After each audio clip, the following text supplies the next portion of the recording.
Revision, आप उनको जरूर देख लिया करें। सर जी सर, आप काइंडली लिंक शेयर कर दें।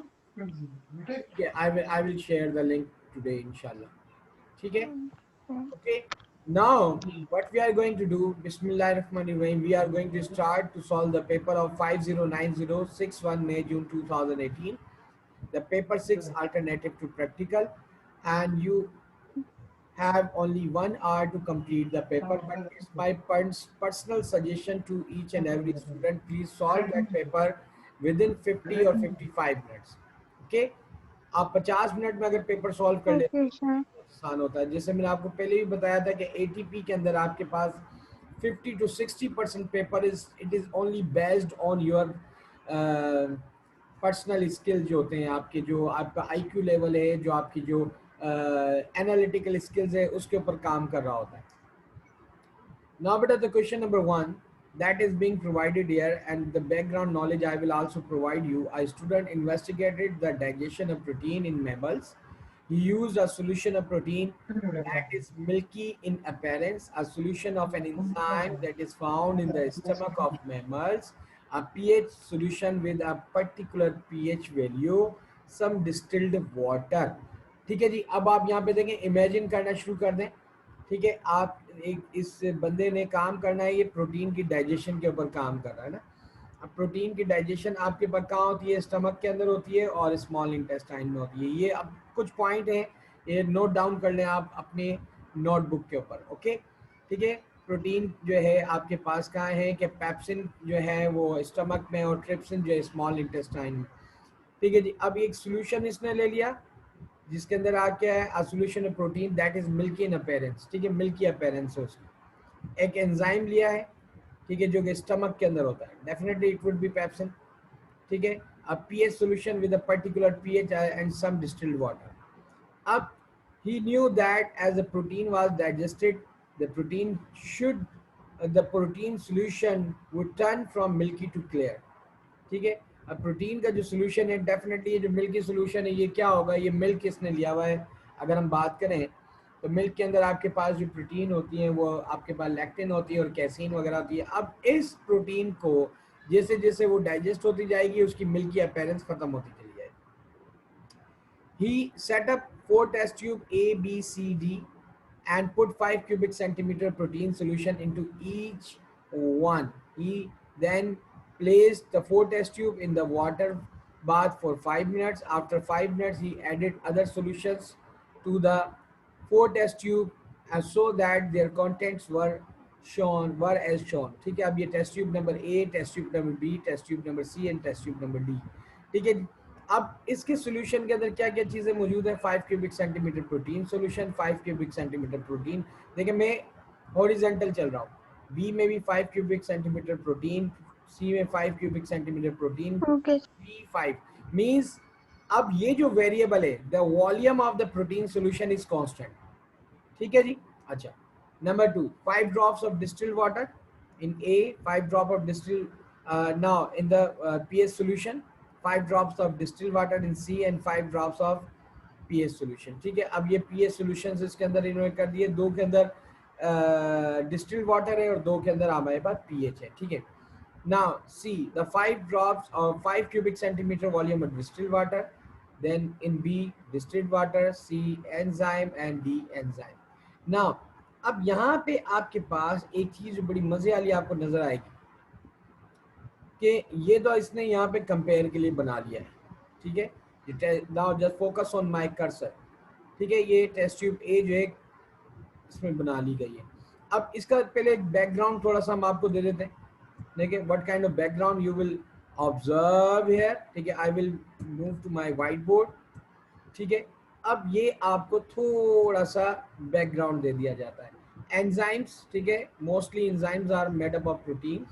ठीक है, अब प्रोटीन्स के अंदर अब यहाँ पे 2 फैक्टर्स होते हैं जो आपके यहाँ पे काम कर रहे होते हैं, जो आपके सिलेबस के अंदर जिन पे बहुत ज़्यादा फर्क अपना जो है ना एम्फेसिस किया गया। आई am just making a graph. ठीक है, अब देखिएगा, अब ये ग्राफ जो है मैं इसको 2 हिस्सों में डिवाइड कर रहा हूँ। Let's suppose this is the graph number 1 and this is the graph number 2।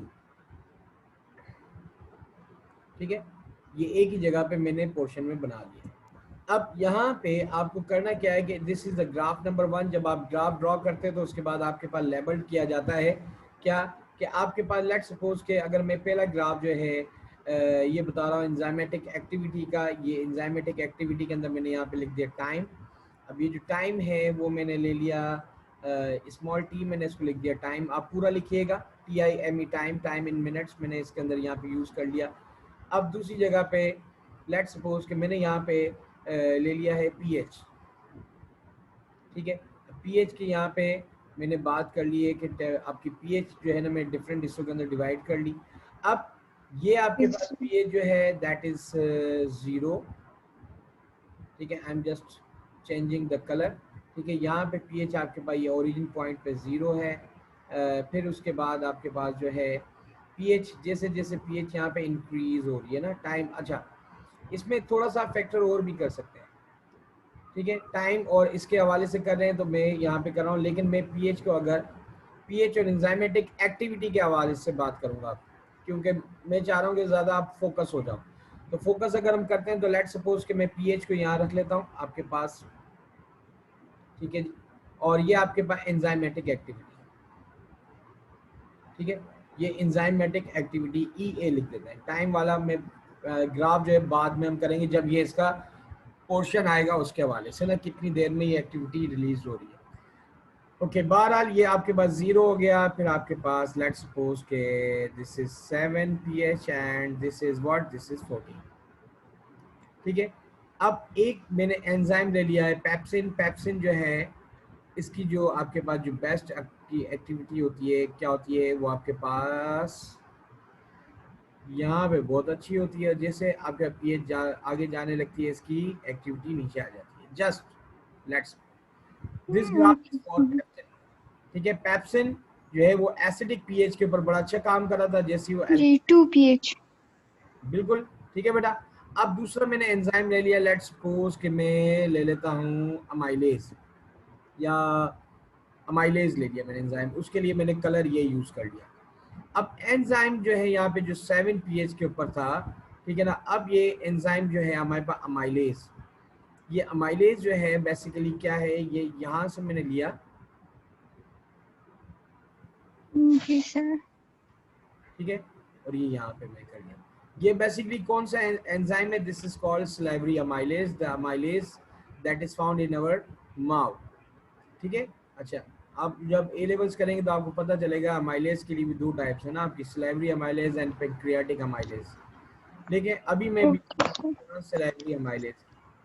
अब यहाँ पे आपके पास क्या नजर आ रहा है कि यहाँ पे कंटिन्यूस वेरिएबल मैंने pH को बनाया है। वो जो पहले वाला मैं ग्राफ बना रहा था उसमें टाइम और pH का था कि pH अगर कम या ज्यादा कर रहे हैं तब आपके पास कितना टाइम लग रहा है, ठीक है। This is another nature of graph, ठीक है। अब यहाँ पे आपके पास जो एसिडिक pH के ऊपर ये काम कर रहा है, ठीक है ना। और यहाँ पे आपके पास जो ये स्लाइवरी अमाइलेज है ये अल्कलाइन, स्लाइटली अल्कलाइन pH के ऊपर काम कर रहा है, ठीक है ना। क्योंकि जैसी इसकी भी pH आगे होने लगी तो देखें यहाँ पे इसका जो पार्ट है ये नीचे की तरफ आना शुरू हो गया। इससे आप एग्री करते हो, ठीक है ना, कि आपके जी पास सर। क्या है कि factors affecting on enzyme activity, that is first factor that is pH, ठीक है। Like enzymes are very specific to their substrate, इसी तरीके से enzymes work best at their optimum pH। अगर उनको ऑप्टिमम pH नहीं मिलेगा उनकी enzymatic एक्टिविटी जो होगी वो नीचे की तरफ आने शुरू हो जाएगी ना। और दूसरा आपके पास फैक्टर है टेम्परेचर का, और वो टेम्परेचर को हम बाद में डिस्कस करते हैं। यहीं पे हमने रख देते हैं एंजाइमेटिक एक्टिविटी। और नेक्स्ट हमारे पास होगा जो इससे रिलेटेड आपका क्वेश्चन है उसके हवाले से हम बात करेंगे, टेम्परेचर इन डिग्री सेल्सियस या केल्विन, जो भी आप यहाँ पे यूज करना चाहिए, वो अभी हमारा टॉपिक नहीं आया है। Now we must move to our next topic, our past paper. Now what is the past paper? Now this is the solution. He returned the 4 test tube to the water bath and observed them for next 5 minutes. At 3 minutes, ठीक है, उसने दोबारा 5 minute के लिए उनको temperature दिया। At 3 minutes the content of the test tube D become clear, 3 minute के अंदर टेस्ट ट्यूब D क्लियर हो गई। 5 minutes के अंदर the content of test tube C became clear. At 5 minutes the content of test tube A and B remained milky. ठीक है, अब आपके पास C और D जो है ये दोनों क्लियर हो चुकी है. आपके पास जो D है वो जल्दी क्लियर हुई है और ये देर से क्लियर हुई है. ठीक है जी, अब आ जाते हैं हम आगे की तरफ. ठीक है, अब थोड़ा सा इमेज आप करना शुरू कर दें. ये जल्दी क्लियर हुई है, बार बार आपको कह रहा हूँ टेस्ट ट्यूब डी जल्दी क्लियर हुई है. इसके अंदर आपके पास स्पेसिफिक सॉल्यूशन है, यानी उसको हमने पीएच भी मेंटेन किए. यहाँ पे हमने डिस्टिल्ड वाटर दिया. डिस्टिल्ड वाटर की अपनी 7 पीएच होती है सर. तो ये इसको इस सॉल्यूशन की पीएच जो है वो 7 नहीं है. ये चीज़ अपने जहन में रखिएगा. ठीक है, अब यहाँ पे देखिए बाकी सारी चीज़ें सेम है. इसकी पीएच सॉल्यूशन इसको डिफर किया गया है. आगे Okay. Now use this information to complete the table including the column. ठीक है, अब ये 0 1 2 3 4 5 मिनट ये क्या है आपके पास. यहाँ पे आप क्या लिखोगे 0 1 2 3 4 5 और ये आपके पास ये ऑब्लिक निशान लगाया है और ये लिखा हुआ है. Serial number. क्या चीज Serial number. सीरियल नंबर के. मेरे ख्याल से यहाँ पे टाइम नहीं आना चाहिए. आप एक ओपिनियन लेना चाह रहे हो. 0 सीरियल सर ये टाइम शो किया हुआ इन्होंने. I don't think so. देखें क्या आना चाहिए. आपकी ऑब्जर्वेशन देखना चाह रहा हूँ. Using this information to complete the table including column heading. बेटा ये टाइम ही सर फिर ये टाइम होगा क्योंकि सीरियल नंबर 1 से स्टार्ट होता है. चलें इसको जरा कंफर्म भी कर लेते हैं. टाइम और टाइम इन मिनट्स. ठीक है, सेकंड भी नहीं, मिनट्स. सर लेकिन टाइम का हम ऐसा यूनिट नहीं लगाएंगे इसके साथ. बेटा यहाँ पे ऐसा यूनिट आपको लगाने की इसलिए जरूरत नहीं है क्योंकि आपके पास एक्सपेरिमेंट में जो डिटेल है वो मिनट्स में दी गई है. इसमें नहीं कहा गया कि आपको ये एक स्पेसिफिक सिस्टम के तहत काम करें. ठीक है ना. देखें अब मैं छोटा सा इसके अंदर ये देखें इसके आहिस्ता आहिस्ता लेके जा रहा हूँ. देखते हैं कि आपकी बात सही है या नहीं है. ओके ठीक है, क्योंकि आप पहले आपने सीरियल नंबर बोला था. सीरियल नंबर 0 से स्टार्ट कहाँ से होते हैं. दैट इज हम थोड़ा ओके. नाउ क्या लिखा हुआ है टाइम मिनट्स. ठीक है, अच्छा लेकिन ये सिर्फ टाइम और मिनट्स उसके लिखने से 3 नंबर तो नहीं मिलेंगे आपको. यहाँ पे देखें और क्या लिखा हुआ है जी फुल टेबल कंप्लीट करना है. अच्छा, अब यहाँ पे दोबारा इंफॉर्मेशन पे आए. देखिए इंफॉर्मेशन क्या थी. 3 मिनट के बाद एट 3rd मिनट यानी 2 मिनट के बाद जो तीसरा मिनट हुआ कंटेंट और D is became clear. 5 minutes के बाद सी क्लियर हो गया. अब सी और डी के अंदर आपके पास क्या आएगा. यहाँ पे 2 लफ्ज आ सकते हैं मिल्की एंड क्लियर. अब आप बताएं यहाँ पे 0 मिनट के अंदर सी क्या था milky. 1 then milky then milky then milky और ये 5 मिनट में आप क्या लिखोगे क्लियर. यहाँ पे 0 minute milky 1 minute milky 2nd minute milky 3rd minute में आप क्या लिखोगे क्लियर क्लियर क्लियर. बाकी सब ठीक है. अब आगे की तरफ हम चलते हैं. ठीक है, गॉट इट. सिंपल. देखें कोई रॉकेट साइंस नहीं है. जो चीज आपके पास डिस्क्रिप्शन में था आपको अपनी एनालिटिकल एंड ऑब्जर्वेशनल स्किल्स को सिर्फ इम्प्रूव करना है और यहाँ पे लिखना है. Test tube D. अब यहाँ पे देखें आपके पास देखें यही बात बोली थी आपको मैंने. मार्किंग स्कीम में देखें सी में 5th मिनट के अंदर क्लियर है. Then 3rd 4th 5th. जी sir. Now we are moving towards again question number. ठीक है, कोई आपने कोई रॉकेट साइंस नहीं की. सिर्फ 3 नंबर मिल गए. सिर्फ इतना सा काम करना आपको. अगर मेरे मुताबिक मैं आपसे बात करूँ ना बिलीव मी और believe me 1 hour is more than enough time. You can solve the question within 30 minutes. 30 minute के अंदर आप लोग कर सकते हो. लेकिन जब एक अपॉर्चुनिटी दी गई है 60 मिनट्स की. ठीक है, आपको कोशिश करनी है कि आप 50 मिनट्स के अंदर आप अपना पेपर कंप्लीट करो और 10 मिनट्स के अंदर उसको रिव्यू करो Okay. बार बार, ठीक है, कहीं ना कहीं कोई Okay, गलती तो नहीं sir. हो गई। Okay, question number 2, the same question that has been asked so many times. So, Please read it out. explain what the student could conclude about the digestion of protein from these results. Okay, what is your observation regarding this? ये आपको results देखें marking scheme के अंदर जो था आपने बताया, हमने बता दिया। Now what is your observation? क्या आपके पास जो टेस्ट ट्यूब नंबर सी के अंदर 5th मिनट के अंदर जाके डाइजेशन हो रही है और डी के अंदर है वो 3rd मिनट में हो रही है, Okay. तो अब आप इसको लिखोगे कैसे? Explain what the student could conclude, ठीक है। I need to know your opinion, ठीक है। इंशाल्लाह in the last of the sessions में आप लोगों के साथ जो ER जो होती है एग्जामिनेशन रिपोर्ट और स्टूडेंट रिस्पॉन्सेज वो भी मैं शेयर करूँगा, ठीक है। Okay, What the sir. student could conclude about the digestion of protein from these results? क्या कह सकते हैं? 2 नंबर के सवाल है बेटा, अगर मैं आपकी जगह होता पता मैं क्या लिखता? The क्या sir? test tube C, the digestion occurs at 5 minutes or after 4th minute, the digestion occurred in test tube C, while in the test tube D, the digestion occurred after 2nd minute. In the 3rd minute, the content of the test tube D was clear because the test tube D also keep specific amount of a pH solution, while the test tube C keeps only distilled water and enzyme and protein solution, ठीक है। Okay, अब sir. Marking scheme में देखते हैं, वैसे तो मैंने बहुत ज़्यादा ही बता दिया, सिर्फ आपको 4-5 पॉइंट लिखना है, ठीक है। यहाँ पे देखें, आपका पहला point enzyme solution needed to digest protein, बात हो गई। मैंने बताया कि टेस्ट ट्यूब डी के अंदर आपके पास क्या था, एंजाइम सॉल्यूशन था, ठीक है। सी में भी एंजाइम सॉल्यूशन था, ठीक है। उसके बाद works more quickly when pH solution is added, ये बात बता दी कि डी के अंदर जो आपके पास पीएच सॉल्यूशन ऐड किया गया था, सी के अंदर ऐड नहीं किया गया था, डिस्टिल्ड वाटर डाला गया था, ठीक है। अगर आप इसके अंदर एसिड फॉर पीएच सॉल्यूशन डालेंगे इट इज एक्सेप्टेबल, ठीक है।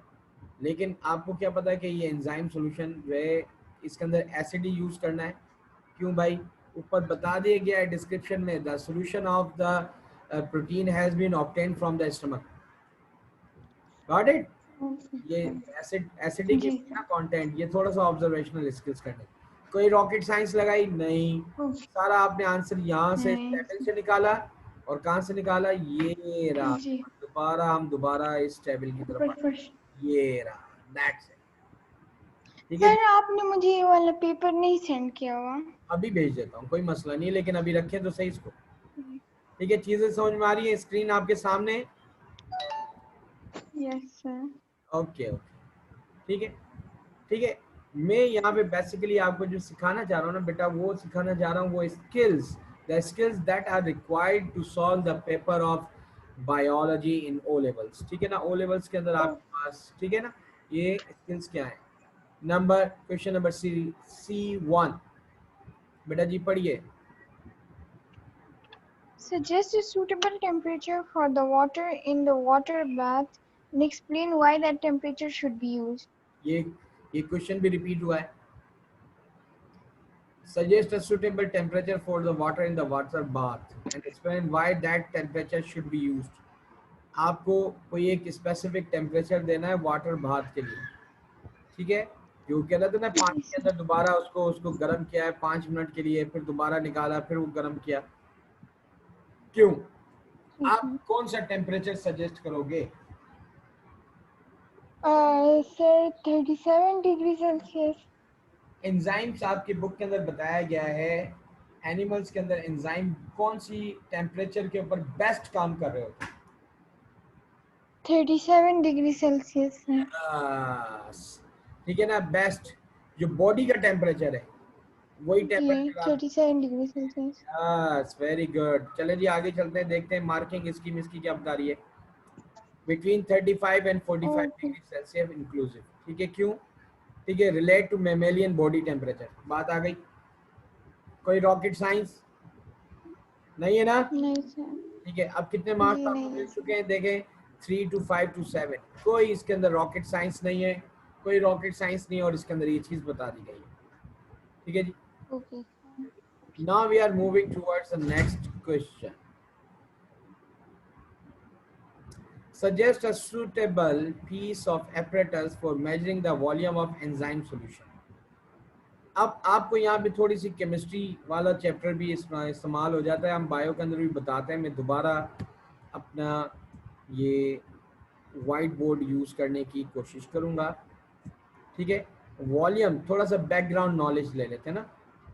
वॉल्यूम के लिए हमारे पास कौन कौन से apparatus यूज किए जाते हैं?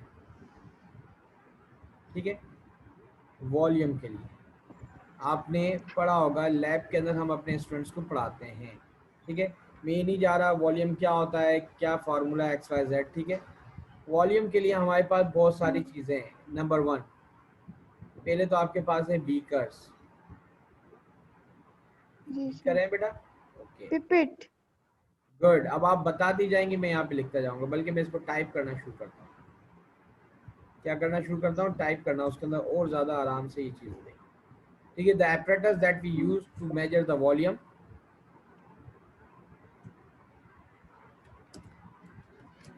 बीकर। ठीक है, आगे चलें, आप बताएं और बताएं। आपने क्या बोला? पिपेट। पिपेट।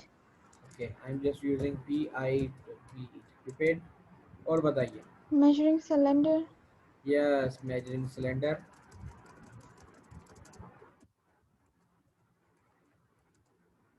ब्यूरेट।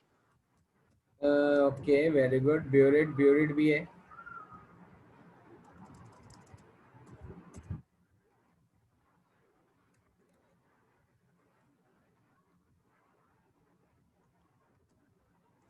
और बताइए। सर और मुझे लगता है काफी है ये सर। नहीं, मैं आपसे इसलिए पूछ रहा हूँ बेटा, that are very much helpful, क्योंकि अब इसके अंदर आपके पास बीकर के बाद एक और चीज़ भी आ जाती है, जिसको हम बोलते हैं क्या? फ्लास्क। ठीक है ना, कॉनिकल फ्लास्क। ओके। उनके ऊपर भी लिखा हुआ ओके होता है। सर। आजकल जो फ्लास्क आ रही है ना, उन पे भी लिखा हुआ है कॉनिकल फ्लास्क। और कुछ कॉनिकल फ्लास्क के बाद आपके पास आते हैं मेजरिंग सिलेंडर्स। ठीक है, अब यहाँ पे इसको इधर कर देते हैं, okay. Conical flask, okay measuring sir. Cylinders. ठीक है, फिर उसके बाद मैं यहाँ पे ग्रुप रखता हूँ किसका? ब्यूरेट्स का।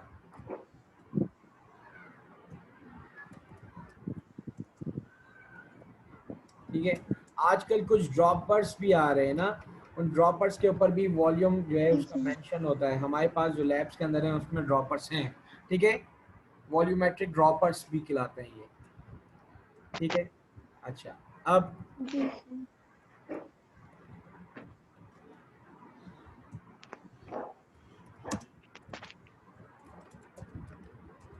वॉल्यूमेट्रिक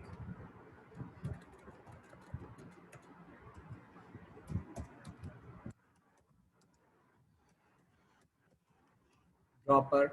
ठीक है, वॉल्यूमेट्रिक ड्रॉपर आ गए, और कुछ, और आपके पास क्या है? ग्लास सिरिंज, या सिरिंज भी आप बोल सकते हैं ना, इस पे CC लिखा हुआ है। ठीक है, सिरिंज, ये चीज़ है। इसके अलावा हमारे पास क्या है? मेजरिंग फ्लास्क भी आती है, राउंड बॉटल फ्लास्क। ठीक है, मेजरिंग फ्लास्क, ये इसके अंदर चीज़ें आ जाती हैं। ब्यूरेट, पिपेट, उसके अंदर फिर आते हैं मेजरिंग फ्लास्क, मेजरिंग। ठीक है, ओके इसको हम सर। बोलते हैं वॉल्यूमेट्रिक फ्लास्क। इनका नाम याद कर लें, आपको केमिस्ट्री के अंदर भी हेल्प करेंगे। अब यहाँ पे थोड़ा सा बैकग्राउंड मैं आपको बता दूं, ताकि आपको ये वैसे 1 नंबर का सवाल है, इसके अंदर तो उन्होंने कहा कि भाई 1 नंबर का है तो आप कुछ भी इनमें से लिख सकते हैं, लेकिन अब थोड़ा सा बैकग्राउंड दे देते हैं आपको। देखिए बेटा, ये जो बीकर है ना, और ये कॉनिकल फ्लास्क है, इन पे जब भी वॉल्यूम लिखा होगा ना, तो इसके आगे कुछ एक जगह एक यूं भी लिखा होगा। आप आज अपने लैब में जाके देखिएगा, उसमें लिखा होगा कि अब जो वॉल्यूम अब ये आ रहे हैं ना, बीकर और कॉनिकल फ्लास्क, उस पे APROX लिखा हुआ है। यानी जी ये सर। अप्रोक्सीमेट वॉल्यूम के लिए होता है, एग्जैक्ट वॉल्यूम नहीं होता। ठीक है, जी अब सर। ये जो आपके पास जो है ना पिपेट वगैरह, ये पिपेट हो गया, ये वॉल्यूमेट्रिक फ्लास्क हो गया, ये एग्जैक्ट वॉल्यूम के आपने ना इससे कम ना इससे ज़्यादा। ठीक है, पिपेट के ऊपर एक निशान लगा होता है और ये, ठीक है, उस पिपेट के ऊपर क्या निशान होता है कि आप ना इससे कम लेंगे ना इससे ज़्यादा लेंगे, एग्जैक्ट वॉल्यूम के लिए आता है। अब ये जो आपके पास जो होते हैं ना, ये वेरिएबल वॉल्यूम्स के लिए आते हैं। ये आपका जो मेजरिंग सिलेंडर हो गया, ये अच्छा इवन ये आपके पास ये जो है ना ये वॉल्यूमेट्रिक ड्रॉपर, ये भी आपके पास इस ग्रुप में आता है। ठीक है, अब ये मेजरिंग सिलेंडर हो गया, ब्यूरेट हो गई, सिरिंज हो गई, ये आपके पास आते हैं वेरिएबल में, अपना जो वेरिएबल आपका जो होता है ना वॉल्यूम्स के लिए आता है, यानी कि जिनमें आप थोड़ा बहुत कम ज़्यादा कर सकते हो और ये माइन्यूट क्वांटिटीज़ के अंदर इस्तेमाल हो रहे हैं।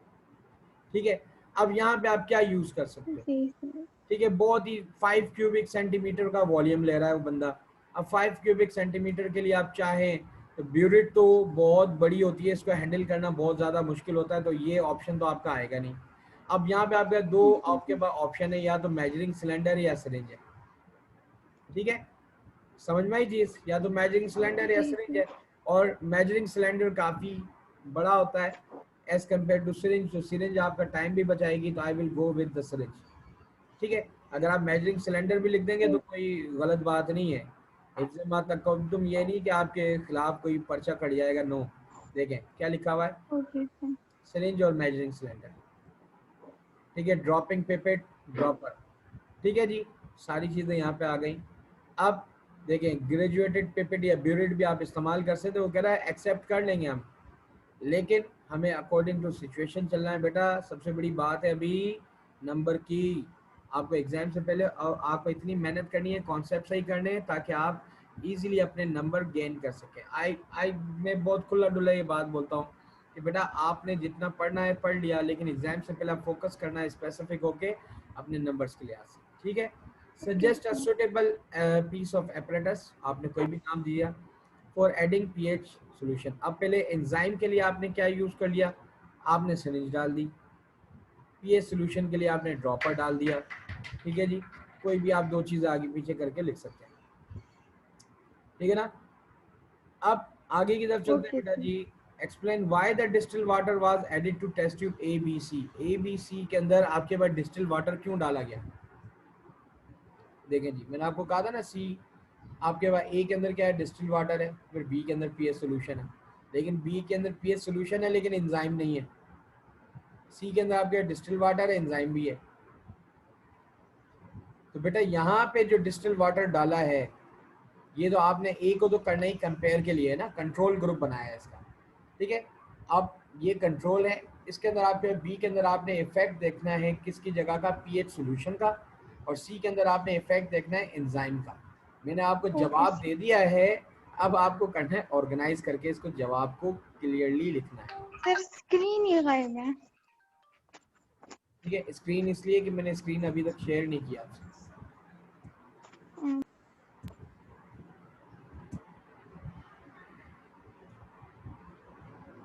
ठीक है, अब ये देखिए दोबारा स्क्रीन आपके पास आ चुकी है।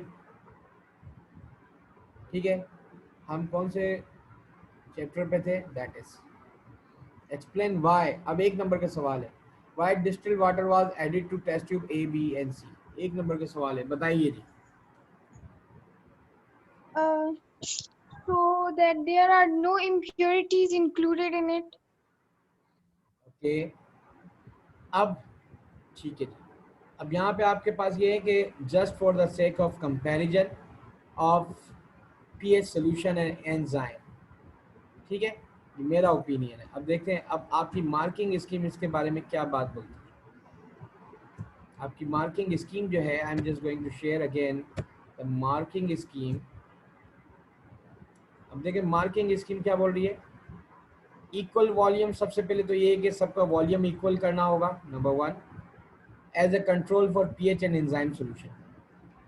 मैंने आपके पास सेकंड वाला ऑप्शन बताया था, क्योंकि हम कंपेयर कर रहे थे पीएच एंड एंजाइम सॉल्यूशन का, लेकिन इसके साथ साथ आप ये भी लिख सकते हैं to equalise the volume of each test tube.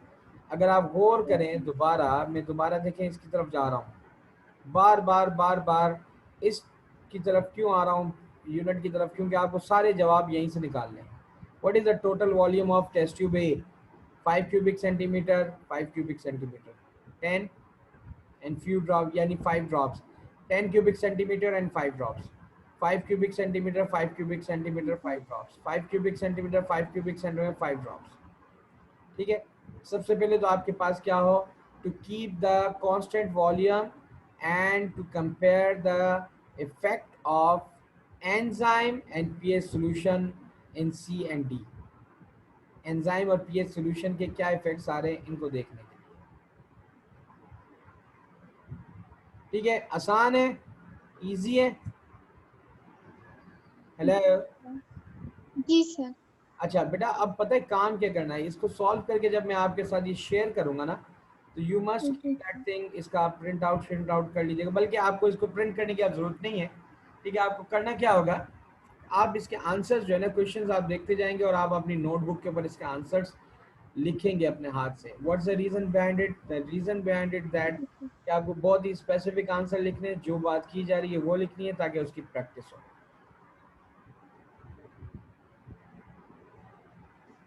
Okay, now बेटा क्वेश्चन नंबर डी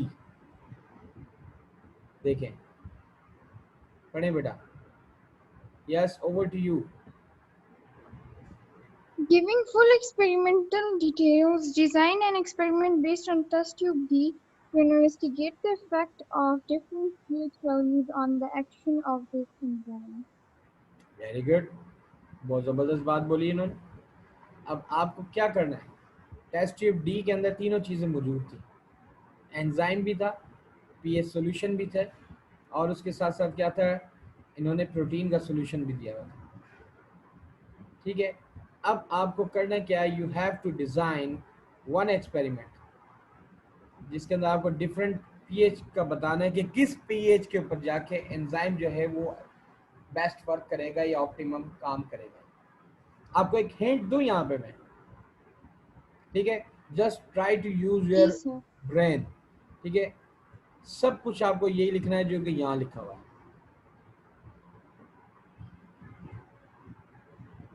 ठीक है, और इसमें से आपको वर्डिंग को चुरा लेना है. ठीक है, अंग्रेज भी Okay, sir. याद करेंगे कि किस अपना पाकिस्तानी कौम से पाला पड़ा है इनका. कैम्ब्रिज में इतने अच्छे अच्छे रिजल्ट पाकिस्तानियों की आते हैं. क्यों आते हैं? Because they use their own brain. देखिए, सब कुछ यहाँ लिखा हुआ है.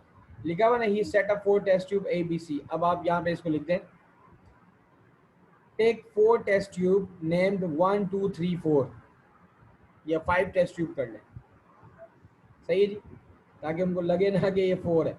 Take 5 test tube and labelled test tube number 1, test tube 2, test tube 3 and test tube 4 and test tube 5. या टेस्ट ट्यूब आपके पास QRSTU, कोई भी इनका नाम रख लिया आपने. Okay, sir. And put 5 cubic centimeter of protein solution into each one, and then placed these test tubes in water bath for 5 minutes. क्यों दे रहे हो वाटर बाथ? ताकि सबका टेम्परेचर एक जैसा हो जाए. To get a maintained temperature of each test tube. अब यहाँ पे आपको टेम्परेचर कितना देना है, and give the 37 degrees Celsius to each test tube.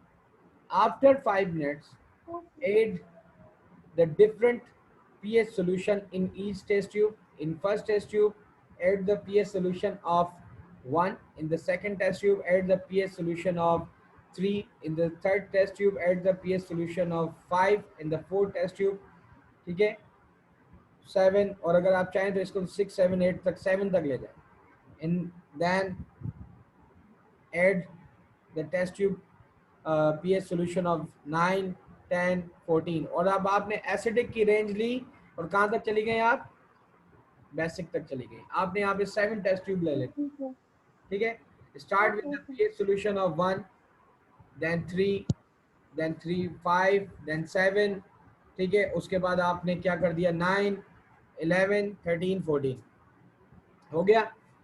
ठीक है, नाउ अब आपने 5 ड्रॉप्स डिफरेंट पीएच सब्सटेंसेस के उसमें डाल दिए थे.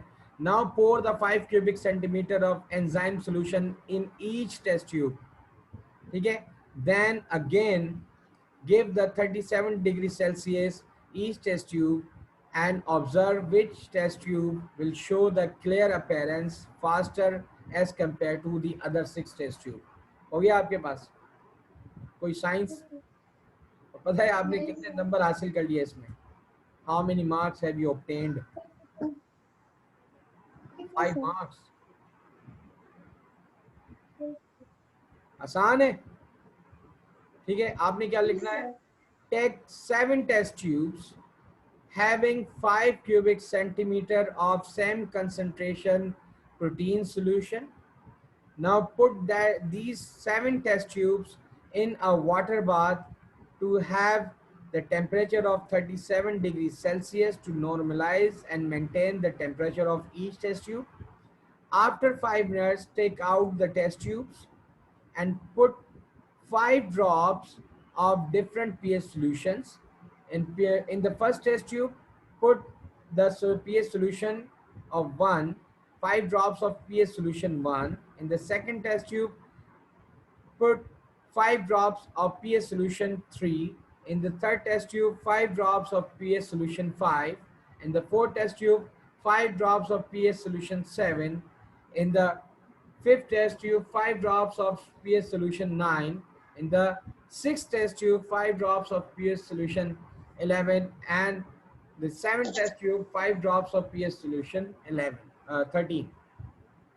Now again, put 5 cubic centimeter of enzyme solution in each test tube, but okay, the same concentration enzyme and the same enzyme in each test tube. And after mixing the solution in each test tube, now put these test tube again in the water bath for 5 minutes and set the temperature for 37 degrees Celsius.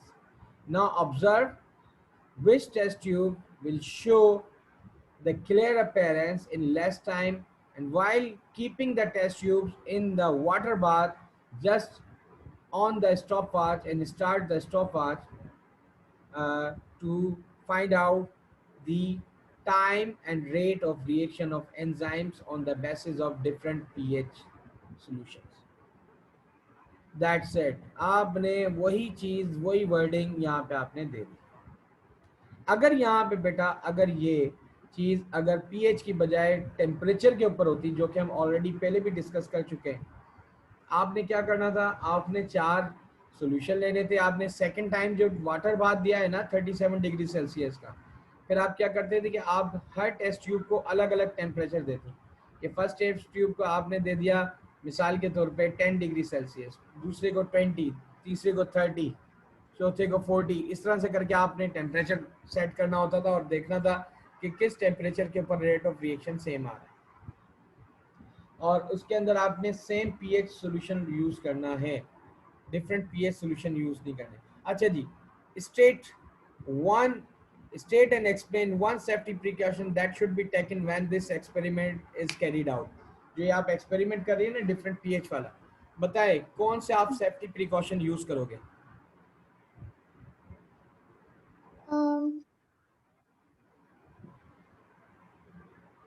Different Any of हम लिख सकते हैं।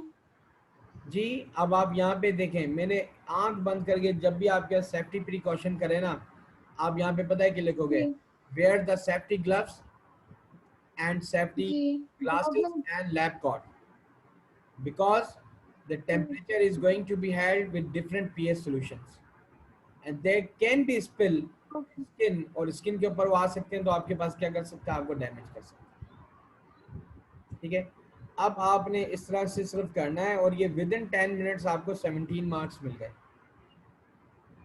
आसान था? Is it easy? Okay, देखें अब यही चीज देखिए, same volume concentration, type of enzyme, same volume concentrate protein, कोई तमाम चीजें मैंने दी थी जो कि यहाँ पे आपको बताई दी। Fastest to clear optimum pH. ठीक है, सेफ्टी ग्लासेस, जब सेफ्टी की जब भी बात आए, safety goggles, gloves and lab coat, because enzyme and acid alkali, these are the chemicals, they can damage the skin is basically also made up of protein। आप protein के ऊपर काम कर रहे हो और आपके स्किन के ऊपर वो एंजाइम या वो कर गए ना काम, तो हो गया। Okay, now we are moving to the next. आपने अब तक 17 मार्क्स ले चुके हैं। ठीक है, बहुत ही स्पेसिफिक होना है, लंबी लंबी कहानियां नहीं झाड़नी कि बस ये करें वो करें यूं करें। आप जब पेपर बेटा जी पेपर सॉल्व कर रहे हो ना, just try to solve the paper like the student. Do not try to teach, but ये एक छोटी सी साइकोलॉजी होती है। कभी कभी हम जो होते हैं ना, जो बेचारे स्टूडेंट्स जो काफ़ी पढ़े लिखे होते हैं ना, मेरी तरह नहीं होते वो, जो कभी कभी पढ़ते हैं, तो जो मेहनती स्टूडेंट्स होते हैं वो बेचारे क्या करते हैं कि वो जज्बाती हो जाते हैं।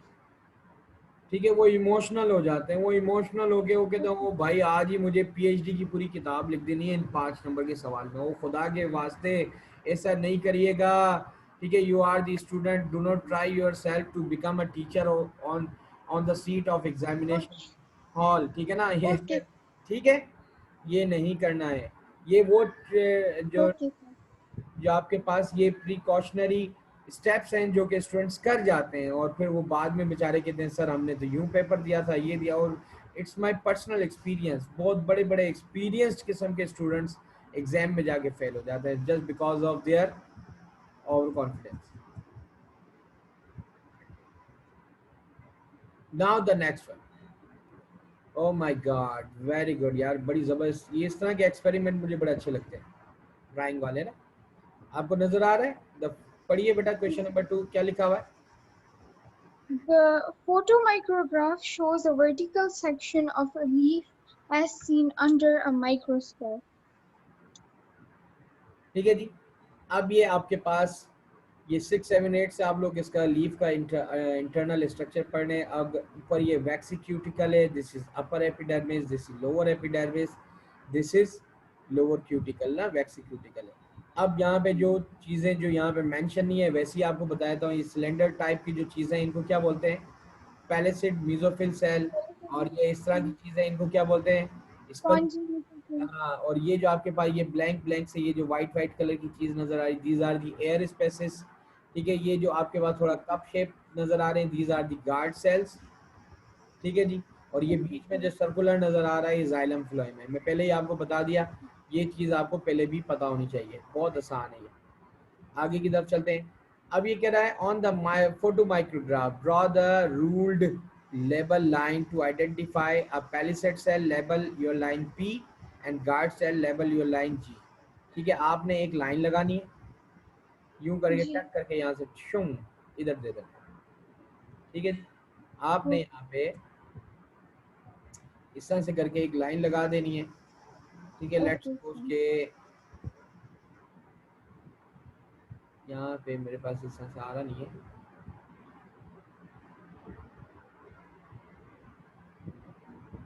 ठीक है, आपने सिर्फ क्या करना है, ये देखिए,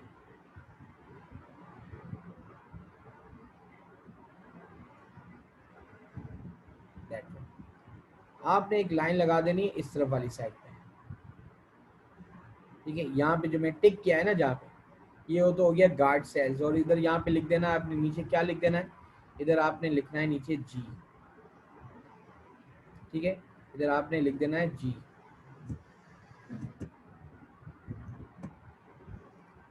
Okay, आपने यहाँ sir. पे लिख देना है जी, capital G.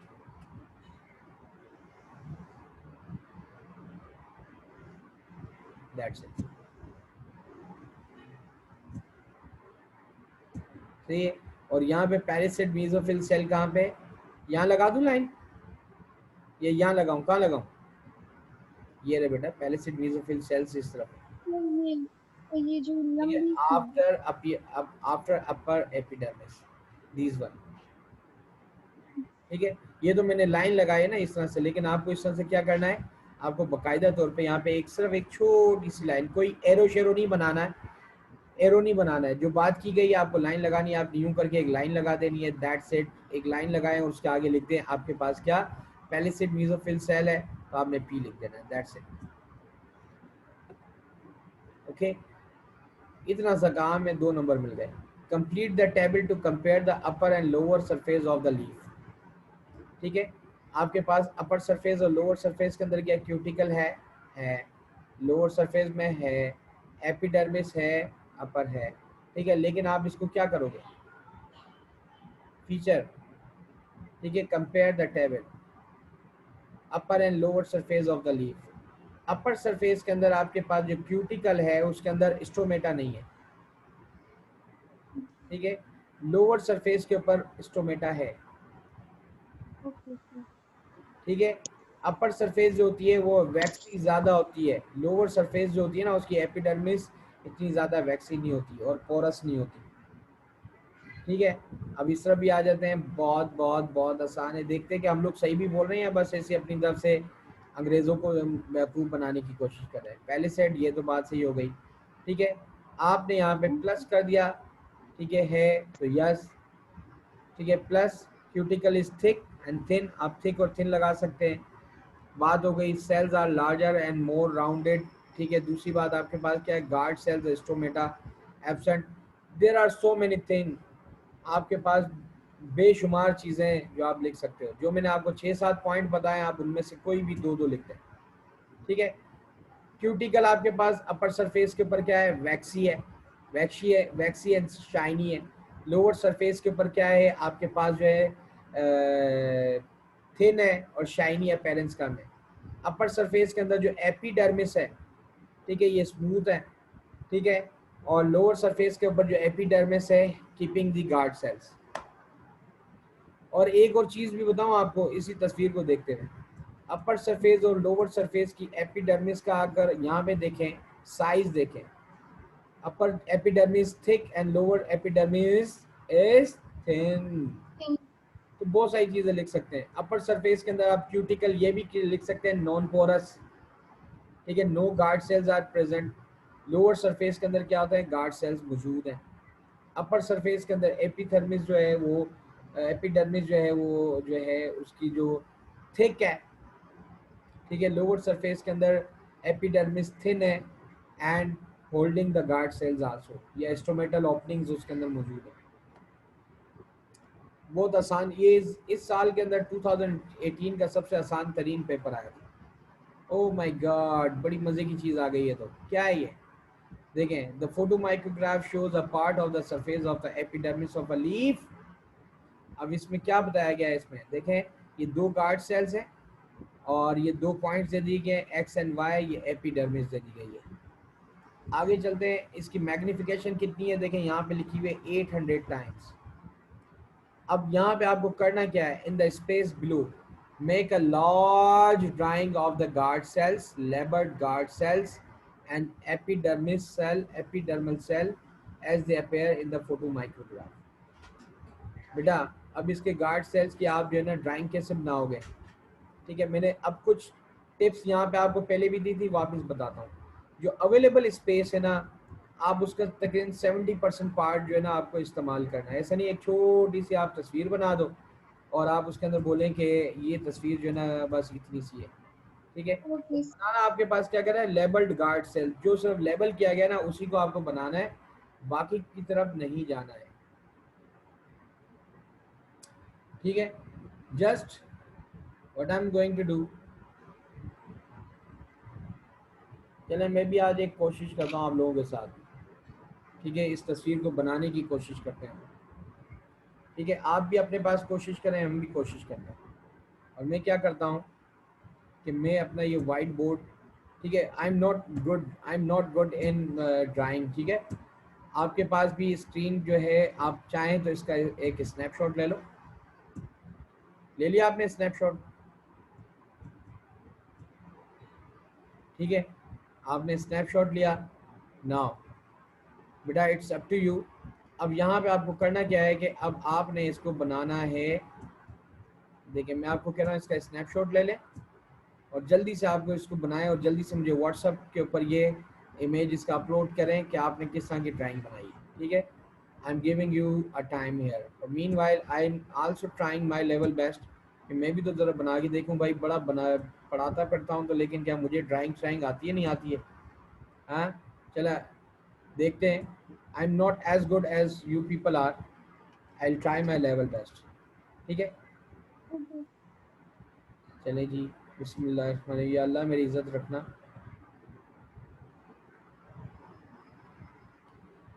I am drawing और मैं आपके पास यहाँ जो यूज़ कर रहा हूँ ना, दैट इज़ माई माउस। जो आपका जो माउस पैड होता है, आई एम यूजिंग दैट।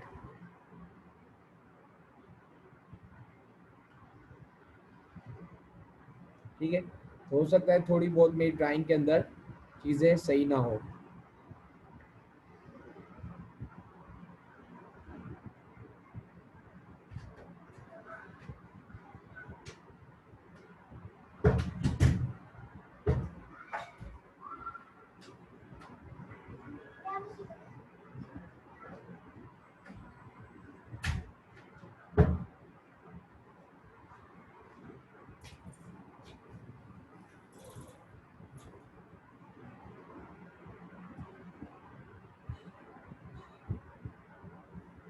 ठीक है जी, सही बनाने की कोशिश कर रहा हूँ मैं। हो सकता है कि थोड़ा बहुत मेरे से भी हाथ पाँव चूक जाए। क्यों चूक जाए भाई? एक तो हमारा, अच्छा, अब इसके बाद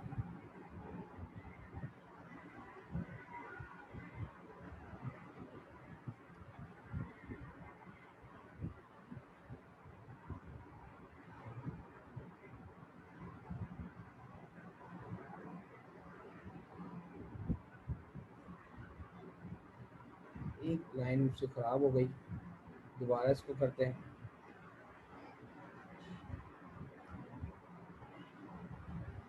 ये चीज़ इधर भी सही नहीं है।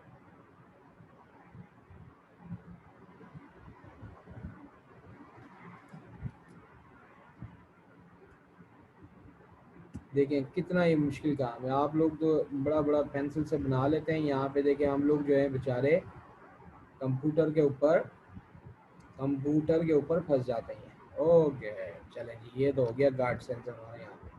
अच्छा, दो चीज़ें मैंने मिसिंग कर दी थी, ये इसका न्यूक्लियस और ये आ गया इसका न्यूक्लियस।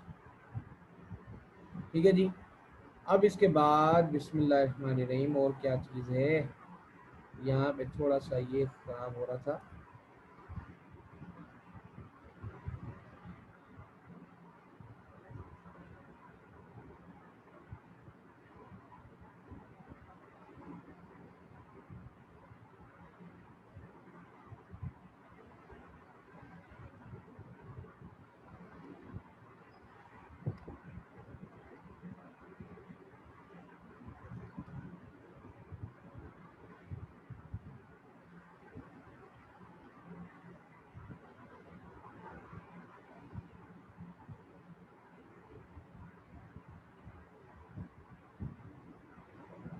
ठीक है जी, यहाँ तक चीज़ सही है।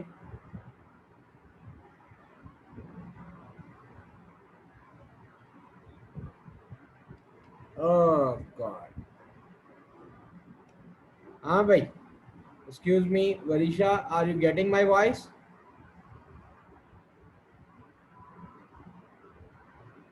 ओके वरीशा, जी सर। Now observe it. क्या हमने यहाँ पे काम किया है?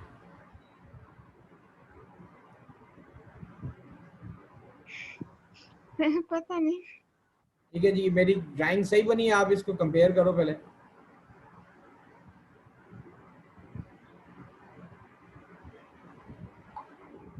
ठीक है जी, ये देखें, मैं तकरीबन देखें ये मैंने माउस पैड पे बनाई है। मैं आपको दोबारा देखें, ये जो है ना ड्राइंग इस तरह से शो कर, देखें ये आपके पास ये ड्राइंग है। I am just going to show it. ये ड्राइंग है आपके पास, अल्लाह आपका भला करे बेटा। That one is the drawing. ठीक है, सही है बेटा। और ओके अब सर। मैंने जो ड्राइंग ड्रॉ की है, और बाखुदा अभी के अभी की है, क्योंकि ये लाइव क्लास जारी है। और इस लाइव क्लास के अंदर अगर आप गौर से देखें, ये जो मैंने ड्राइंग ड्रॉ की है, ये बाय द हेल्प ऑफ मैंने की है आपके पास माउस पैड से। Is it better? Okay sir. ठीक है, अगर मैं इंशाल्लाह अगर जी सर। पेंसिल से ड्रॉ करता तो it would be more more more more more good. ठीक है, इसी तरीके से आपको यहाँ पे आपको करना है इस्तेमाल। अच्छा, कुछ चीज़ें मैं आपको यहाँ पे और भी बताऊंगा कि ड्राइंग के अंदर जब भी आप ड्रॉ करते हो, जब when you are going to draw the line diagram, what are the precautionary things that you must keep in your mind, कि आपको क्या इसके अंदर करना है। नंबर वन, ये दोबारा मैं आपके पास स्क्रीन शेयर तमाम कर देता हूँ एक साथ। ओके, देखें, आपके पास शेडेड ना हो, क्लियर हो, ब्रोकन लाइंस ना हो जब भी आप ड्रॉ कर रहे हो। You must sharp your pencil, ठीक है। और ये आपके पास आ गया। देखें 5 नंबर का सवाल है ये, clear continuous outline around the guard cell epidermis cells, no shading, मैंने कोई शेडिंग नहीं की। उसके ऊपर देखिए वो ब्लैक कलर का न्यूक्लियस था, मैंने उसको शेड नहीं किया, ठीक है। Only guard cells and epidermal cell drawn together, that's it, ठीक है। Size of the guard cell at least 45 metre length, यानी बड़ा होना चाहिए एटलीस्ट, बता रहा हूँ। इसका एक सिंपल तरीका क्या है आपके पास, अगर उन्होंने दे दिया कि इसका 800 मैग्निफिकेशन है, वो जो स्पेस आपको दिया हुआ है मोर देन 75% आपको इसका इस जो स्पेस है वो कवर करना है। Epidermal cell Okay, sir. At least 2 times length of the guard cell, ठीक है। गार्ड सेल से जो आपके पास वो 2 टाइम बड़ा हो, ऐसा ना हो आपने एक बहुत बड़ा सा गार्ड सेल बना दिया और छोटा सा चुन्ना मुन्ना सा एपिडर्मल सेल बना दिया, नो, ठीक है। डिस्टिंक्ट गार्ड सेल्स दोनों अलग अलग नजर आने चाहिए, इंस्ट्रोमेटा की ओपनिंग विजिबल होनी चाहिए, दैट्स इट। तो ये Okay, आपके sir. पास ये इतना, देखें ऐसे नहीं है बस 2 लाइनें खींची और 5 नंबर मिल गए। इसके अंदर जो आपके पास ये जो आपका ग्राफ का क्वेश्चन होता है, लाइन ग्राफ का स्पेशली, और ये ड्राइंग का, ये मैं अपने स्टूडेंट्स को कहता हूँ ये सबसे मुश्किल सवाल होते हैं। क्यों? इसमें आपकी Okay, sir. एक्सपर्ट होती है। मैंने आपको पहले भी कहा था, आपको क्या काम करना है, आपने पिक्चर लेनी है, इसके ऊपर आपने बटर पेपर रखना है, जस्ट प्रैक्टिस 3 4 5 6 टाइम प्रैक्टिस करोगे, आपको इस तरह के जो है ना चीज़ें बनाना आ जाएंगी, ठीक है। और फिर Okay, उनका साइज आप बड़ा करना शुरू कर दें। नाउ बेटा मूविंग अहेड,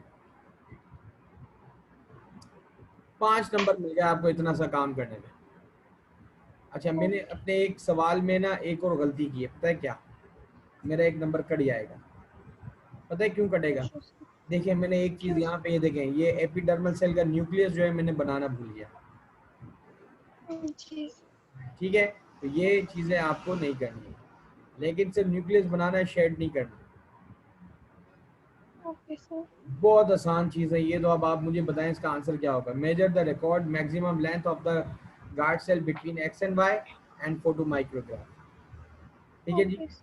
आपने जो फोटो माइक्रोग्राफ के दरमियान ये एक्स एंड वाई है, देखें इसकी आपने करना क्या है, कुछ भी नहीं करना बेटा, एक स्केल उठाना है और ये एक्स और वाई के दरमियान में रखना है, उसकी लेंथ ले लेनी है।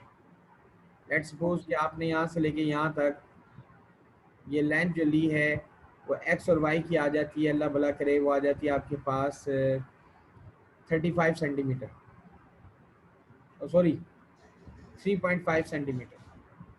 तो ये मिलीमीटर में कितना होगा, मल्टीप्लाई बाय 10 कर दें इसको, ठीक है, 350 मिलीमीटर।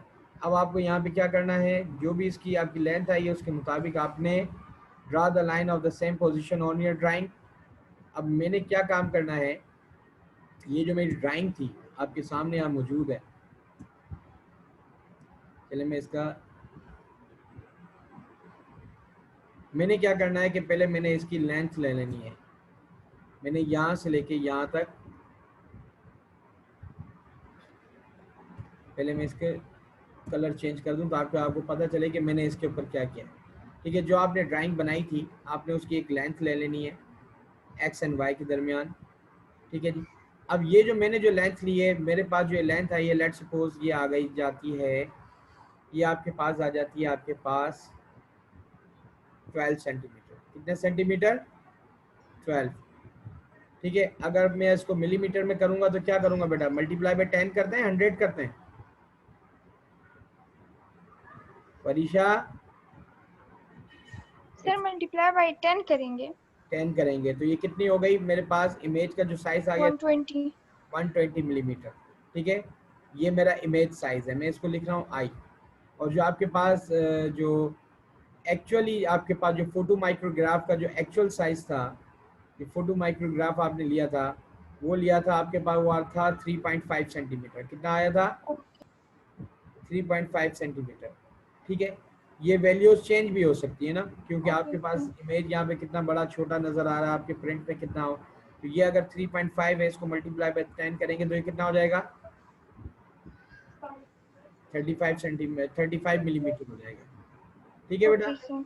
यही होगा। अच्छा जी, Okay, अब आपको sir. क्या करना है, इसके अंदर मैग्निफिकेशन ऑलरेडी दी हुई थी आपके पास, तो मैग्निफिकेशन थी दैट वाज 800 टाइम्स, ठीक है जी। अब अकॉर्डिंग टू दैट कंडीशन, ठीक है, अब अकॉर्डिंग टू दैट कंडीशन, इन दोनों के कंडीशन के मुताबिक इसका आपके पास ये जो आपके पास है बेसिकली ये तो इमेज साइज है ना, image size of the photo micrograph. According to that condition आपके पास ये पूछना क्या चाह रहा है, इस कंडीशन के मुताबिक ये हजरत पूछना ये चाह रहे हैं कि भाईजान आपको करना क्या है, ये this is the size of the picture of photo micrograph. I will use the term PI।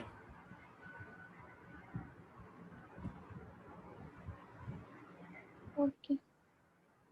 ठीक है, इसका एक्चुअल साइज कितना है, इसका एक्चुअल साइज कितना है, नाउ फाइंड आउट दैट। फिर इसके मुताबिक और इसके मुताबिक ये इसका एक्चुअल साइज होगा आपके पास। लेट्स सपोज क्या आता है एक्चुअल साइज, अभी फाइंड आउट करना है। मैग्निफिकेशन का फॉर्मूला होता है M=IA, इसको मैं नाम देता हूँ मियाँ। ठीक है, मियाँ का साइज आ गया आपके पास, मैग्निफिकेशन यह है, एक्चुअल इधर आ गया, तो आपके ये फॉर्मूला बन गया A=, ठीक है जी, आपके पास ये आई, ये था 35 मिलीमीटर, ठीक है, और आपके पास डिवाइड बाय 800। कहने जी ज़रा डिवाइड बाय 800 कितना टाइम आ जाता है इसके अंदर। अब ये आपके पास क्वेश्चन आसान है, जो भी इसका आंसर आएगा वो आपने निकालना है कि ये इसका एक्चुअल साइज़ ये है। फिर उस एक्चुअल साइज़ के मुताबिक और आपकी जो आपने फोटो माइक्रो ये आपने जो ड्राइंग की है इसका आपके पास मैग्नीफिकेशन कितना है, ये चीज़ यहाँ पे पूछी गई है। It's very simple. देखिए आपके पास कह रहा है draw line with the same position on your drawing, measured and record the line on this line. यानी कि यहाँ पे तो ये मैग्नीफिकेशन की बात नहीं की है, ये कह रहा है कि अपने साइज आप ड्राइंग का लिख दें और आपके पास जो पेपर के ऊपर जो ड्राइंग बनी हुई है उसका साइज लिख दें। अब यहाँ पे कह रहा है शो योर वर्किंग, जो मैंने यहाँ पे बात की कि एक्चुअल साइज करनी है। Calculate the magnification of your drawing, compare the actual size of the guard cell between X and Y. और फिर आपको अपनी मैग्नीफिकेशन फाइंड आउट करनी है। इट्स अप टू यू कि आपके पास कितनी मैग्नीफिकेशन आती है और आपकी गार्ड सेल्स के अंदर जो तस्वीर के अंदर कितनी आती है। ठीक है, अब यहाँ पे सिंपल पहले तो आपने किया इसको 35 डिवाइड बाई 800 कितना आया, हरिया वरीशा। सॉरी सर, आपकी आवाज सर सही नहीं आई। बेटा मैंने कहा कि ये आपके पास सबसे पहले तो इसका ये फोटोग्राफिक इमेज और उसकी मैग्नीफिकेशन के मुताबिक इसका एक्चुअल साइज कितना था। सर 500 मैग्नीफाइड था। That's very good. 35 divide by 800 500 होता है। नहीं सर, दैट इज 0.043। तो ये एक्चुअल साइज, सर मैंने मैग्नीफिकेशन का बोला है। नहीं मैग्नीफिकेशन तो ऑलरेडी है, आ गई है ना यहाँ पे, तो ये आ गई आपके पास 0.04 and 4। Got it? Yes, Now sir. 0.044 this is the actual size. Now अब ये आपके पास एक्चुअल साइज आ गया। अब इसके एक्चुअल साइज के मुताबिक now what to do, आपको ये जो मैग्निफिकेशन मिली हुई है इसके मुताबिक और इमेज साइज जो आपकी ड्राइंग का मिला हुआ है, now find out the magnification of your drawing, find out the Okay. Magnification of your drawing में। अब इसकी जो ड्राइंग की जो है वो है उसको आपको फाइंड आउट करना है। तो अब इसके लिए आप क्या फार्मूला लगाओगे, M is equal to same IA आपके पास वैल्यू थी 120 और आपके पास इसका एक्चुअल साइज अभी अभी आपने फाइंड आउट किया दैट इज 0.04। तो कितना हो गया बेटा 0.044, this is the actual size 120 divide by 0.044, 0.044 that is, ठीक है, ये 2727 टाइम्स हो गई। ये कितनी टाइम्स हो गई बेटा 2727. 2727 टाइम्स। बेटा ये बहुत इंपॉर्टेंट चीज है जो कि आपको यहाँ पे पता होना चाहिए। ठीक है, that's good, Okay, sir. Very good बेटा। आई एम वेरी हैप्पी कि आपने अब ये कॉन्सेप्ट क्या है, बहुत सारे बच्चे पता है क्या करते हैं, वो इन दोनों की इमेज निकाल के ठक करके कर दिया और ये आंसर हो गया आपका गलत। तो this is the technique that you must use here. ठीक है जी, अब हम आगे की तरफ चलते हैं।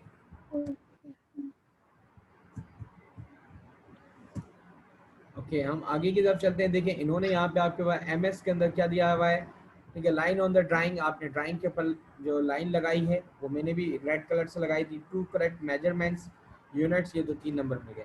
फार्मूला आपने क्या लिखना है, ड्राइंग मेजरमेंट डिवाइडेड बाय ठीक है, x माइनस 5 आपके पास जो ड्राइंग की जो मेजरमेंट थी उसको आपने डिवाइड कर दिया एंड मल्टीप्लाई बाय आपके भाई 800 टाइम्स। ठीक है, और आपका जो भी करेक्ट आंसर, देखें इन्होंने यहाँ पे कोई करेक्ट आंसर नहीं मेंशन किया, ये इट्स अप टू यू कि आप कितनी बड़ी ड्राइंग यहाँ पे जो है ना मेंशन कर रहे हो। अच्छा जी, अब आगे की तरफ Okay. चलते हैं। ओके, ठीक है, थका तो नहीं है बेटा आप लोग? ठीक है, 15 मार्क्स मिल गए आपको, ये और 17 पहले मिले थे, 15 ये मिल गए, कितने हो गए ये? 32 मार्क्स हो गए आपके पास, और कोई इसके अंदर आपने कोई हार्ड एंड फास्ट काम नहीं किया है। बिस्मिल्लाहिर्रहमानिर्रहीम। बेटा लास्ट क्वेश्चन, ये बड़ा मजे का सवाल है। A student investigated the effect of exercise on her pulse rate। ये आपके पास जो है रेट ऑफ रिएक्शन आपका जो है ना, ये आपका रेस्पिरेशन वाला जो चैप्टर है ना, ब्रीथिंग एंड रेस्पिरेशन, उसके अंदर ये पूरा का पूरा यही सवाल है और एज इट इज ये दिया हुआ है इसके अंदर। ठीक है, थोड़ी सी वर्डिंग आगे पीछे, एक्टिविटीज आगे पीछे, ट्रेक और जो ट्रेंड यही है। शी साइकिल्ड, बेटा पढ़िए जरा।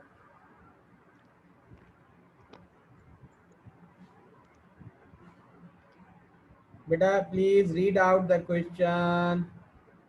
A student investigated the effect of exercise on her pulse rate. She cycled for 5 kilometers and then recorded her pulse rate every minute for 5 minutes as she rested. Her results are shown in the table.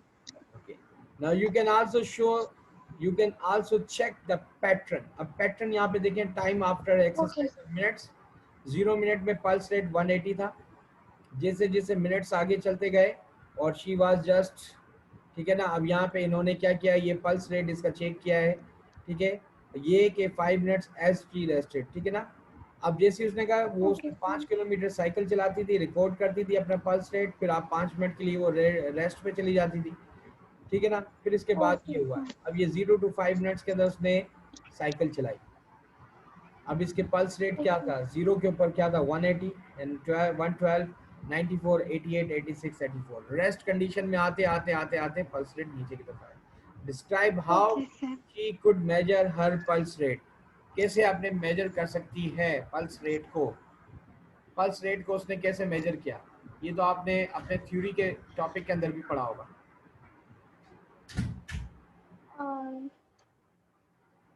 Beats per minute count करके. बिल्कुल सही। और beats per minute कैसे count करते हैं?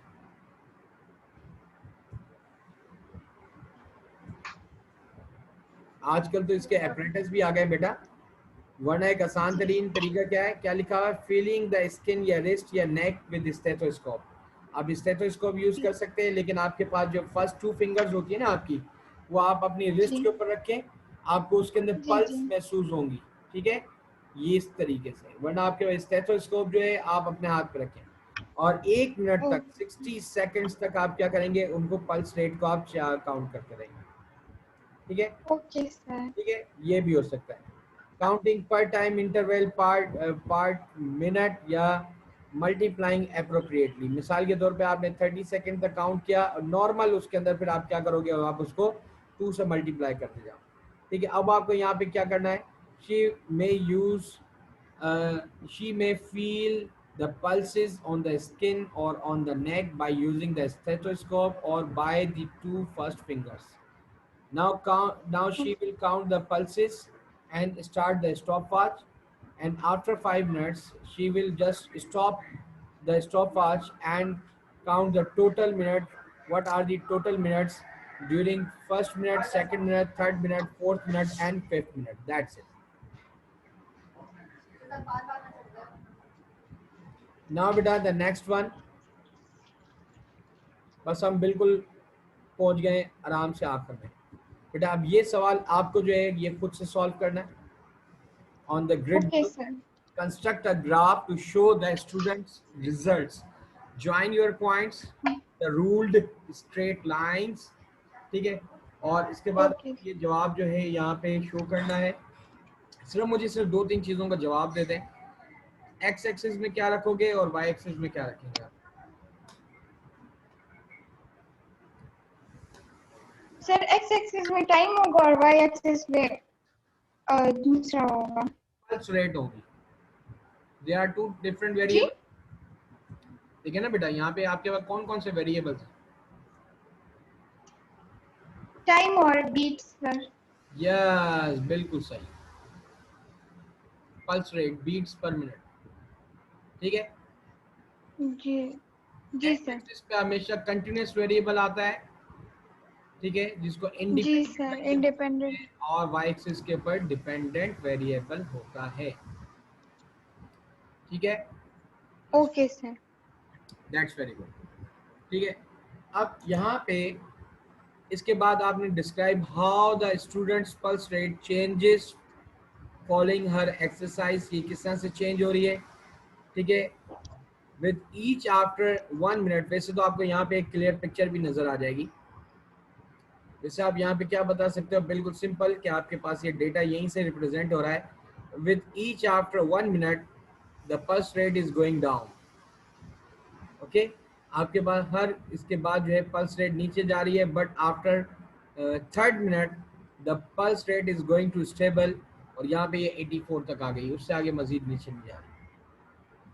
ठीक है, वरना देखिए पहले जंप बहुत बड़ा बड़ा था, 180 देन 112 देन 94। इसका जी आप सर। डिफरेंस निकालते जाएं तो आपके पास ये चीजें आना शुरू हो जाती हैं। ठीक है बच्चे, इज इट क्लियर? यहाँ तक चीज समझ में आई आपको? इजी है, जी सर। जी बहुत सर। आसान है बेटा। अच्छा, मैं अब एक काम ये भी करता हूँ, I am just going to share this paper 2018 6-1 and 6-2। I am just going to share these papers also with you. ठीक है, आपका ये जो मतलब ये था कि सर ये पेपर मेरे पास नहीं मिले। ठीक है, जी sir. Okay, these are the two papers, number 1 6-1 and 6-2. These are the two papers that I am going to share here. ठीक है, जैसे ये मेरे पास व्हाट्सएप यहाँ पे स्टार्ट होता है तो बेटा ये मैं आपको शेयर कर देता हूँ। बेटा one more thing, okay, now this is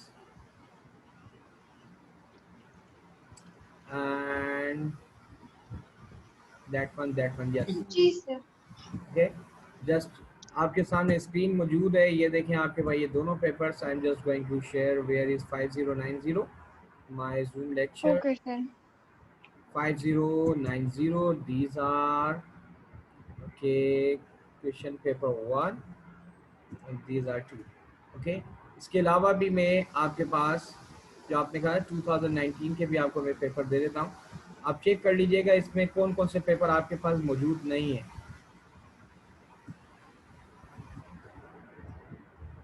ठीक है, और 2020 के भी पेपर काइंडली चेक कर लीजिएगा। एंड वन मोर, ठीक है, आपके पास ये पेपर भी मैंने, नाउ दे आर गोइंग। ठीक है,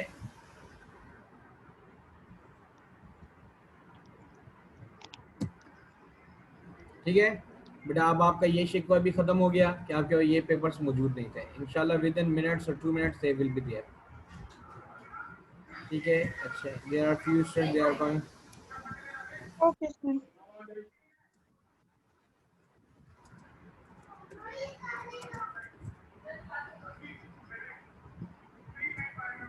ओके, कुछ स्टूडेंट्स हैं वो आज भी क्लास लेने के लिए बेताब है माशाल्लाह।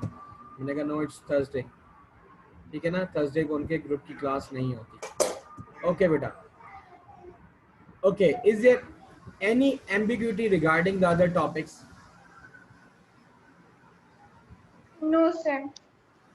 चले जी, अब अगर आपके, यस सर। जी जी, अब कोई है एम्बिग्यूटी तो आप मुझे बताइए। I move to that side और मैं आपको वो एम्बिग्यूटी इसके अंदर क्लियर करके दिखाऊं। सर इसमें तो नहीं है लेकिन। Any topic of biology please tell to me.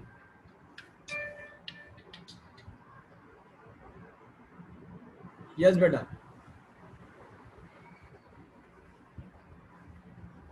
Hello, sir respiration के जो टॉपिक्स हैं जी जी, वो समझ नहीं आ रहे हैं। बहुत सॉरी, इन्वेस्टिगेशंस जो है, एक्सपेरिमेंट। बहुत आसान है, वो भी बहुत आसान है, अभी कर लेते हैं। ठीक है, अच्छा जी, एक बड़ी अच्छी बुक है जो कि मैंने आपको कहा था, मैंने कहा था try to use that book, इंशाल्लाह it will help you a lot. अच्छा, मैं आपको ये पेपर्स भेज चुका हूँ। Okay, sir. अच्छा जी, बिस्मिल्लाहिर्रहमानिर्रहीम, this is my data and these are the books that I have downloaded from different sources, and that is my heart favorite book. This is called D. McKean। ठीक है, अब यहाँ पे आपके पास आ जाते हैं हम, ह्यूमन ट्रांसपोर्टेशन, इम्यूनिटी। अच्छा बेटा, रेस्पिरेशन के जो ज़्यादातर चैप्टर्स आते हैं ना, ज़्यादातर जो चैप्टर्स आते हैं वो आपके पास ब्लड के साथ जो है ना वो मिलकर आ रहे होते हैं। ठीक है, तो आप जो है ना, अच्छा अब रेस्पिरेशन जो है, हम मैं आपसे बड़ा एक बहुत ही स्पेशलाइज सवाल कर रहा हूँ, स्पेसिफिक। अब आपको रेस्पिरेशन जो है वो प्लांट्स के हवाले से बात करनी है या एनिमल्स के हवाले से बात करनी है? वैसे तो बायोलॉजिकली दोनों का प्रोसेस है एक जैसा ही है। अगर आप एक्सचेंज ऑफ गैसेस की बात कर रही हैं कि वो प्लांट्स के हवाले से या एनिमल्स के हवाले से? Sir, I guess animals के हवाले से, animals.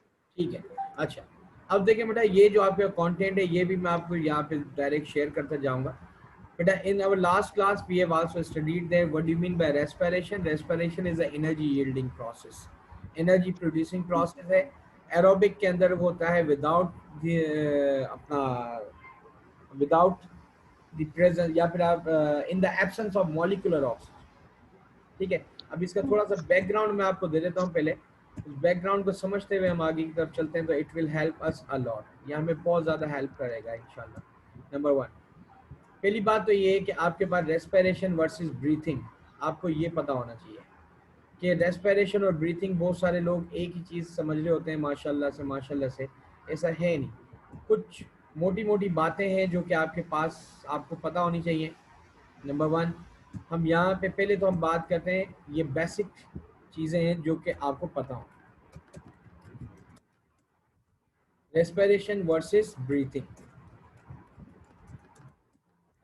एक बड़ी मजे की बात और भी बताऊं, breathing is also called external respiration या गैसेस एक्सचेंज। बेसिकली इसको हम गैसेस एक्सचेंज भी कहते हैं, और it is also called external respiration. ठीक है जी, this is also called external respiration और गैसेस एक्सचेंज। तो ये आपके पास चीज़ जो है वो पता होनी चाहिए आपको कि ब्रीथिंग और रेस्पिरेशन के अंदर ये डिफरेंस है। अच्छा, रेस्पिरेशन को एक नाम और भी दिया जाता है, this is called cellular respiration, यानी कि ये होती जो रेस्पिरेशन बेसिकली होती ही सेलुलर के अंदर है, यानी सेल के अंदर होती है, सेल से बाहर नहीं होती, सेलुलर रेस्पिरेशन। ठीक है बच्चे पार्टी, अब यहाँ पे हम आगे की तरफ चलते हैं मेरे बच्चे। होता क्या है कि ब्रीथिंग वर्सेस रेस्पिरेशन में बुलेट्स के अंदर यहाँ पे जाऊंगा ताकि आपको पहले इसके बेसिक्स पता हो। आपको पता है कि what is the proper definition of respiration? Basically respiration is the energy yielding process. Respiration is the energy yielding process, जिसके अंदर आपके पास होती है एनर्जी जो है कंज्यूम नहीं हो रही थी बल्कि प्रोड्यूस हो रही थी। ठीक है, एनर्जी यील्डिंग या एटीपी मेकिंग प्रोसेस है ये। इसको हम बोलते हैं ATP, adenosine triphosphate generating process.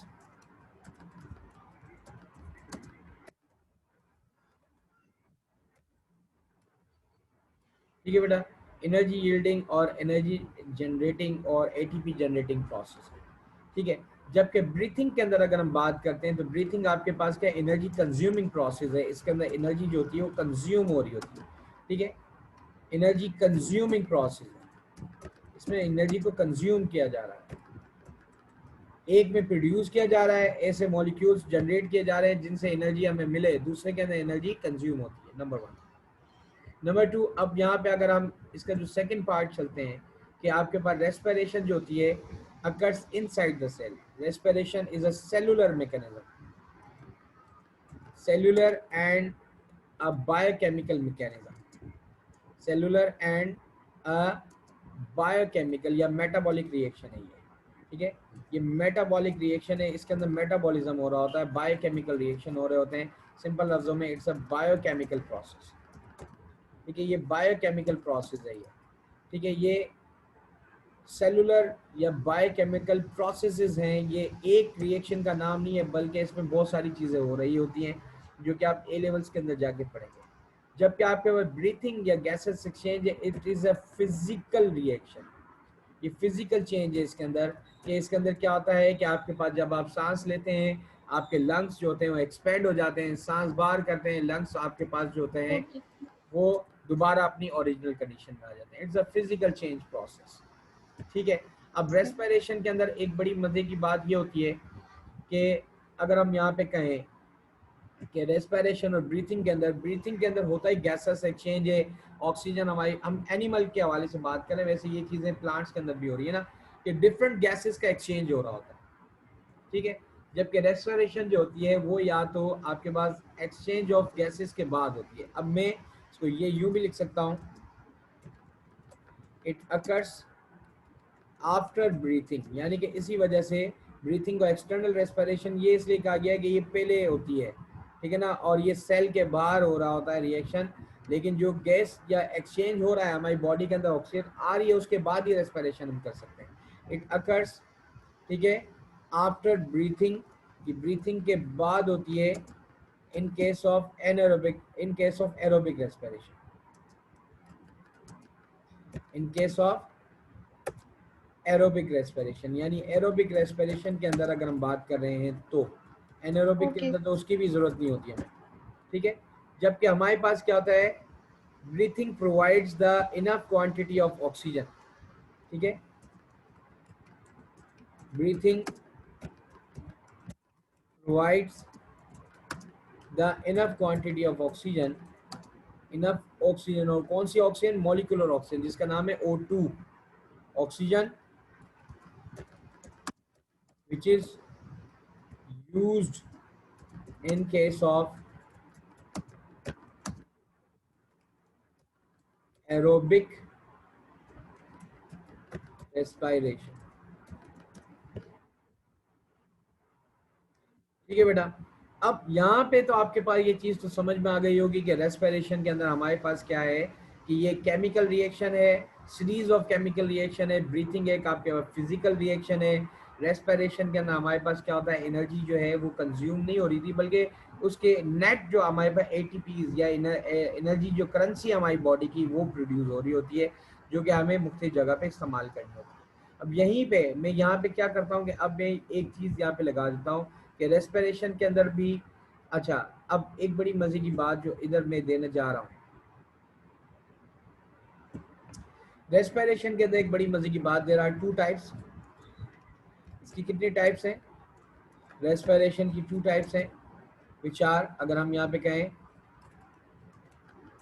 Aerobic and anaerobic respiration, ठीक है, एरोबिक एंड एनएरोबिक रेस्पिरेशन, ये क्या होती है हम इनको बाद में बात करते हैं, ठीक है।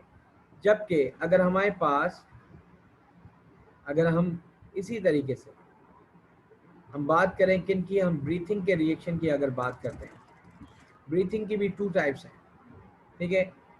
ब्रीथिंग की भी कितनी टाइप्स हैं, टू टाइप्स हैं। कौन कौन सी, जिनको हम बोलते हैं क्या, inhalation,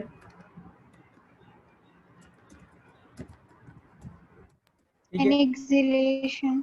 yes, and exhalation. Inhalation का एक नाम और भी है, ये इंग्लिश के अंदर भी आप लोगों ने पढ़ा होगा, लेकिन इसकी मीनिंग यहाँ पे इंस्पायरेशन, ठीक है, इनहेलेशन एंड एक्सहेलेशन। अब ये जो एक्सहेलेशन है, इसका नाम, एक नाम और भी दिया जाता है, बायो का नाम यूज करते हैं, this is also called expiration,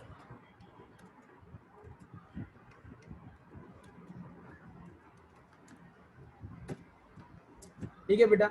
अब यहाँ तक ये चार मेन पॉइंट्स हैं जो ब्रीथिंग और जो आपके पास ये जो रेस्पिरेशन के अंदर हम बात करते हैं। Respiration is a cellular process, it is a physical process, ये इनसाइड द सेल होता है, ये आउटसाइड द सेल हो रहा होता है। अब एक बड़ी मजे की बात ये है कि मैं अब यहाँ पे एक और लाइन जो है ड्रॉ करने जा रहा हूँ रेस्पिरेशन, ठीक है। अब ये बेसिक कॉन्सेप्ट्स हैं, you must know these basic concepts in basic concepts को अगर आपने नहीं पढ़ा तो आप समझ लें कि आप मज़ा नहीं आया फिर पढ़ने के अंदर। अब यहाँ पे अगर हम बात करते हैं, हम बात कर लेते हैं, मैं कलर इसका चेंज कर लेता हूँ, लेट्स सपोज मैं ले लेता हूँ रेड कलर। मैं यहाँ पे लिखता हूँ एरोबिक रेस्पिरेशन और वर्सेस एनारोबिक रेस्पिरेशन।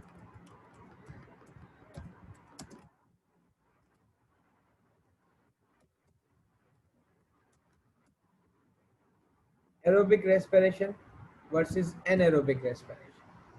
अब ये जो टर्म है ना यहाँ पे एरोबिक एंड एनारोबिक, जरा आप इसके ऊपर फोकस करोगे तो आपको सारी चीजें क्लियरली समझ में आ जाएगी। जो वर्ड हम यहाँ पे यूज करते हैं दैट इज एरो, ठीक है। बिग एरो, जब भी वर्ड इस्तेमाल किया जाएगा keep that thing in your mind कि एरो का मतलब होता है एयर। एरो मीन्स क्या होता है बेटा? एयर। और एयर के अंदर हमारी जो बात होती है वो क्या होती है कि एयर के अंदर ऐसी क्या चीज़ है जो हम इस्तेमाल कर रहे होते हैं, दैट इज O2 यानी मॉलिक्यूलर ऑक्सीजन। एयर के अंदर भी हमारे पास मॉलिक्यूलर ऑक्सीजन है। अब कोई कोई बोले ना ऑक्सीजन की वजह से होती है, ओ भाई ओजोन में जाके सांस लेके दिखा दो हैं, ओजोन के अंदर भी तो ऑक्सीजन है ना, लेकिन उसका फॉर्मूला तो O3 है। अब यहाँ पे इसी तरीके से N, A N N, and what's the meaning of N? N का मतलब होता है नॉट, विदाउट, एब्सेंट, ठीक है।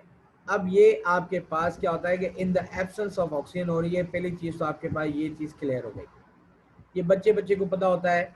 अब आपको जो अगर डेफिनेशन या डिफरेंस बताना हो तो ये बताइएगा aerobic respiration occurs in the presence of molecular oxygen, which formula is O2. Anaerobic respiration occur in the absence of molecular oxygen. आगे हम चलते हैं नेक्स्ट पॉइंट इसका, एरोबिक और एनारोबिक रेस्पिरेशन के अंदर। ये तो आपको पता चल गया कि ये ऑक्सीजन की प्रेजेंस में होती है, ये इन द एब्सेंस के अंदर होती है। अब जरा एक चीज जो आपको अपने जहन में रखनी है, just I am going to draw these things, ये बेसिकली ओ लेवल्स के अंदर, ये सिलेबस के अंदर सिर्फ इनका हल्का फुल्का टच है, लेकिन इनको ज्यादा डिटेल के अंदर कहाँ दिया जाता है आपके पास, ए लेवल्स के अंदर पढ़ाते हैं हम लोग। अब बेटा एक चीज तो आपके पास याद रखें, होता क्या है कि आपके पास आपने ब्रीथिंग की, ब्रीथिंग के जरिए आपके पास ये ऑक्सीजन थी, ये ऑक्सीजन जो है ये सेल के साइटोप्लाज्म के अंदर आ गई,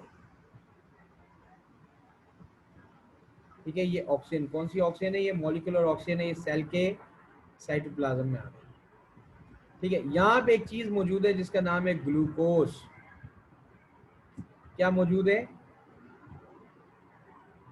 ग्लूकोज, ठीक है। I am not going in detail. अब ये ग्लूकोज क्या होता है, ठीक है। ग्लूकोज जो है in the absence of oxygen, ये ग्लूकोज जो है आपके बगैर, ऑक्सीजन के बगैर ही, ये एक ग्लूकोज मॉलिक्यूल जो होता है ये दो मॉलिक्यूल्स के अंदर कन्वर्ट होता है, जिसका नाम होता है आपके पास पायरुविक एसिड्स। एक ग्लूकोज का मॉलिक्यूल दो मॉलिक्यूल्स के अंदर कन्वर्ट होता है, जिस is called pyruvic acid. Glucose 6 carbon molecule है और पायरुविक एसिड जो है ये 3 कार्बन मॉलिक्यूल्स है, ठीक है। अच्छा, ये जो प्रोसेस हो रहा है ये ग्लूकोज वाला, इस प्रोसेस का एक नाम है, इस प्रोसेस का एक नाम है जिसको हम बोलते हैं ग्लाइकोलिसिस। क्या कहते हैं इसको हम? ठीक है ना, ग्लाइकोलिसिस। क्या आपके पास ग्लाइको का मतलब होता है कार्बोहाइड्रेट या शुगर, एंड लाइसिस का मतलब होता है ब्रेक डाउन। कि आपके पास क्या हो रहा है कि ग्लाइकोलिसिस यानी break down of glucose molecule. लेकिन ये होता कहाँ पे है बेटा? Glycolysis it occurs in cytoplasm, it occurs. Okay, sorry for interruption बेटा, लाइट की वजह से थोड़ा सा मसला हो रहा है, ठीक है। अब साइटोप्लाज्म के अंदर ये चीज हो रही होती है। नाउ बेटा we are moving towards again, कि अब आपके पास जो प्रोसेस आया वो ये आया कि आपके पास जो है ग्लाइकोलिसिस हो रही है साइटोप्लाज्म के अंदर, और यही ऑक्सीजन फिर क्या होती है, अभी तक ऑक्सीजन ग्लूकोज के साथ रिएक्ट ही नहीं कर रही, ये oxygen will move to mitochondria. वहाँ पे जाके माइटोकॉन्ड्रिया में जाके ग्लूकोज के जो पायरुविक एसिड है उसके साथ, या उसका जो एंड प्रोडक्ट है जिसको एसिटाइल कोएंजाइम ए कहते हैं, वहाँ पे जाके वो उसके साथ रिएक्ट कर रहा होता है। तो एरोबिक वर्सेस एनारोबिक रेस्पिरेशन अगर आप बात करते हो, when you are talking about aerobic versus anaerobic respiration, that you must keep in your mind कि आपके पास में यहाँ पे एक लाइन यूँ लगाता हूँ कि मैं कहता हूँ एरोबिक रेस्पिरेशन, जिसको हम कहते हैं एरोबिक रेस्पिरेशन AR, और एनारोबिक रेस्पिरेशन ANR, ठीक है। एनारोबिक रेस्पिरेशन के अंदर आपके पास सबसे पहले तो ये कि इसमें ऑक्सीजन की नीड होती है, मैं यू टिक कर रहा हूँ, इसमें ऑक्सीजन की बिल्कुल नीड नहीं होती, ठीक है। बुलेट पॉइंट्स ये आपको ही पता होगा। एनारोबिक रेस्पिरेशन जो होती है अकर्स इन साइटोप्लाज्म, ये किस में होती है, ये इन साइटोप्लाज्म, साइटोप्लाज्म के अंदर होती है, ठीक है, ठीक है, सही है बेटा। एनारोबिक रेस्पिरेशन कहाँ होती है, सेल के साइटोप्लाज्म में होती है, keep that thing in your mind, ठीक है। अच्छा जी, अब एरोबिक रेस्पिरेशन जो होती है वो कहाँ होती है, अकर्स इन माइटोकॉन्ड्रिया, ठीक है। पहले ये कहाँ होती है आपके पास, this is first in cytoplasm, ये पहले साइटोप्लाज्म के अंदर होता है। साइटोप्लाज्म के बाद, साइटोप्लाज्म के बाद यानी इसके फर्स्ट पार्ट जो होता है वो साइटोप्लाज्म में होता है, फिर उसके बाद आपके पास क्या होता है, देन प्लस इन माइटोकॉन्ड्रिया, फिर उसके बाद ये माइटोकॉन्ड्रियन के अंदर होता है, ठीक है ना। तो यहाँ पे आपके पास देखिए माइटोकॉन्ड्रिया का होना लाजमी है, ठीक है। अच्छा, अब ये एनारोबिक रेस्पिरेशन के अंदर एक बहुत इंपॉर्टेंट चीज है जो कि आपके पास पेपर 6 के अंदर भी आता है, वो आती है कभी कभी यीस्ट और बैक्टीरियल सेल के हवाले से बात कर रहे होते हैं। बेटा ये एनारोबिक रेस्पिरेशन जो आपके पास यहाँ पे दी गई है, बेटा एनारोबिक रेस्पिरेशन की दो टाइप्स है। Anaerobic respiration generally this is also called fermentation, this is also called fermentation, okay बेटा। Anaerobic respiration this is also called fermentation, ये चीज अपने जहन में रख लीजिएगा, this is also Okay, called sir. Fermentation. अभी जो फर्मेंटेशन ये वर्ड Okay. बार बार बार बार इस्तेमाल होता है, इवन आपके पास जो बायोटेक्नोलॉजी वाला चैप्टर है उसके अंदर भी इस्तेमाल किया गया है, लेकिन अगर आप जो टीचर ये शुरू में ही आपका कॉन्सेप्ट दे देता है ना, तो आपके लिए बड़ी आसानी हो जाती है। Anaerobic respiration this is also called fermentation, और there are two types of fermentation. Fermentation या एनारोबिक रेस्पिरेशन की दो टाइप्स हैं, एक कहलाती है आपके पास एसिडिक फर्मेंटेशन, ठीक है, और दूसरी जो आपके पास कहलाती है वो कहलाती है अल्कोहलिक फर्मेंटेशन। ये आप बायोटेक्नोलॉजी वाला जो चैप्टर पढ़ोगे ना बेटा, बायोटेक्नोलॉजी वाला जो आप चैप्टर पढ़ते हो उसके अंदर भी ये चीज आपके सामने आती है, गॉट इट। एसिडिक फर्मेंटेशन के अंदर आपके पास जो है लास्ट के अंदर क्या पढ़ना होता है, आपने देखा होगा एक टॉपिक आ जाता है मसल फटीग का, थकावट का। अब उसमें क्या होता है कि लेट्स सपोज कि अगर आपकी बॉडी को जितनी एरोबिक रेस्पिरेशन होनी चाहिए थी उतनी हो नहीं रही थी, तो आपकी बॉडी ने एनारोबिक रेस्पिरेशन की ताकि आपको एनर्जी मिल सके, और उस एनर्जी के नतीजे के अंदर आपके पास आपकी बॉडी के अंदर एक एसिड प्रोड्यूस होता है जिसको हम बोलते हैं लैक्टिक एसिड, और वो लैक्टिक एसिड जो है इट कॉज द फटीग, ये मसल्स के अंदर जमा हो जाता है और ये कॉज करता है फटीग, कॉज करता है थकावट, कॉज करता है, ठीक है। अब इस कंडीशन को हम ऑक्सीजन डेबिट भी कहते हैं कि ऑक्सीजन जो है वो कम होना शुरू हो गया था, जिसकी वजह से एनारोबिक रेस्पिरेशन हमारी बॉडी में हुई, और एनारोबिक रेस्पिरेशन की वजह से लैक्टिक एसिड प्रोड्यूस हो गया। अब ये लैक्टिक एसिड जो है आपके पास बैक्टीरिया वगैरह के अंदर भी होता है, कर्ड में, योगर्ट के अंदर, ठीक है। ये तो हो रहा है लैक्टिक एसिड जिसको हम बोल रहे हैं मसल्स के अंदर हो रहा है, ठीक है ना, ये हो रहा है मस्कल के अंदर, ठीक है, मस्कल, मस्कल जिसको हम मसल्स बोलते हैं ना, वैसे मसल्स ही है, I am just kidding, that is muscle. जी ये सर। होता है मसल्स के अंदर होता है ना। अब ये मसल्स के अंदर कहाँ हो रहा होगा, ये मैमल्स के अंदर हो रही होगी, बॉडी के अंदर, इट अकर्स इन मैमल्स, ठीक है। ये सवाल भी आ चुका है कि एनारोबिक रेस्पिरेशन किन किन में होती है, हम थक करके लिखते हैं सर माइक्रो ऑर्गेनिज्म में हो रही होती है, ओ भाई हमारे अंदर भी होती है, ठीक है।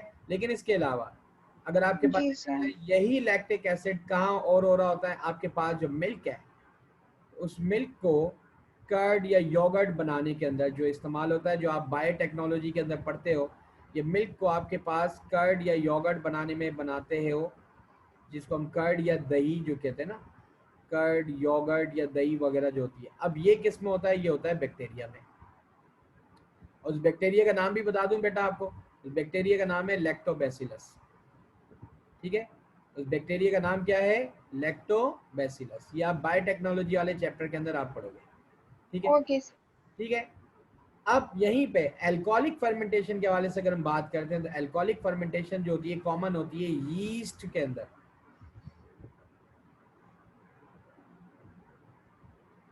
ठीक है, अब एल्कोहलिक फर्मेंटेशन के अंदर जो ग्लूकोज है, ठीक है, ये जो ग्लूकोज का मॉलिक्यूल है वो अल्टीमेटली किसके अंदर कन्वर्ट होता है, अल्कोहल के अंदर, स्पेशली इथेनॉल। ठीक है, आपने केमिस्ट्री के अंदर इथेनॉल के बारे में पढ़ा होगा, ऑर्गेनिक केमिस्ट्री में इथेनॉलिक फर्मेंटेशन जो कहलाती है, अभी इथेनॉल के अंदर हो रहा होता है। ठीक है, अब ये glucose will be converted to ethanol. ठीक है जी, अब ये इथेनॉलिक फर्मेंटेशन होती है। अब एक चीज और भी, एरोबिक रेस्पिरेशन के अंदर कार्बन डाइऑक्साइड फॉर्म होती ही होती है, लेकिन एनएरोबिक रेस्पिरेशन के अंदर कार्बन डाइऑक्साइड अगर ये लैक्टिक एसिड वाली हो रही है ना, तो लैक्टिक एसिड में तो कार्बन डाइऑक्साइड नहीं होगी, लेकिन अगर ये अल्कोहलिक हो रही है तो इसके अंदर कार्बन डाइऑक्साइड फॉर्म होती ही होती है।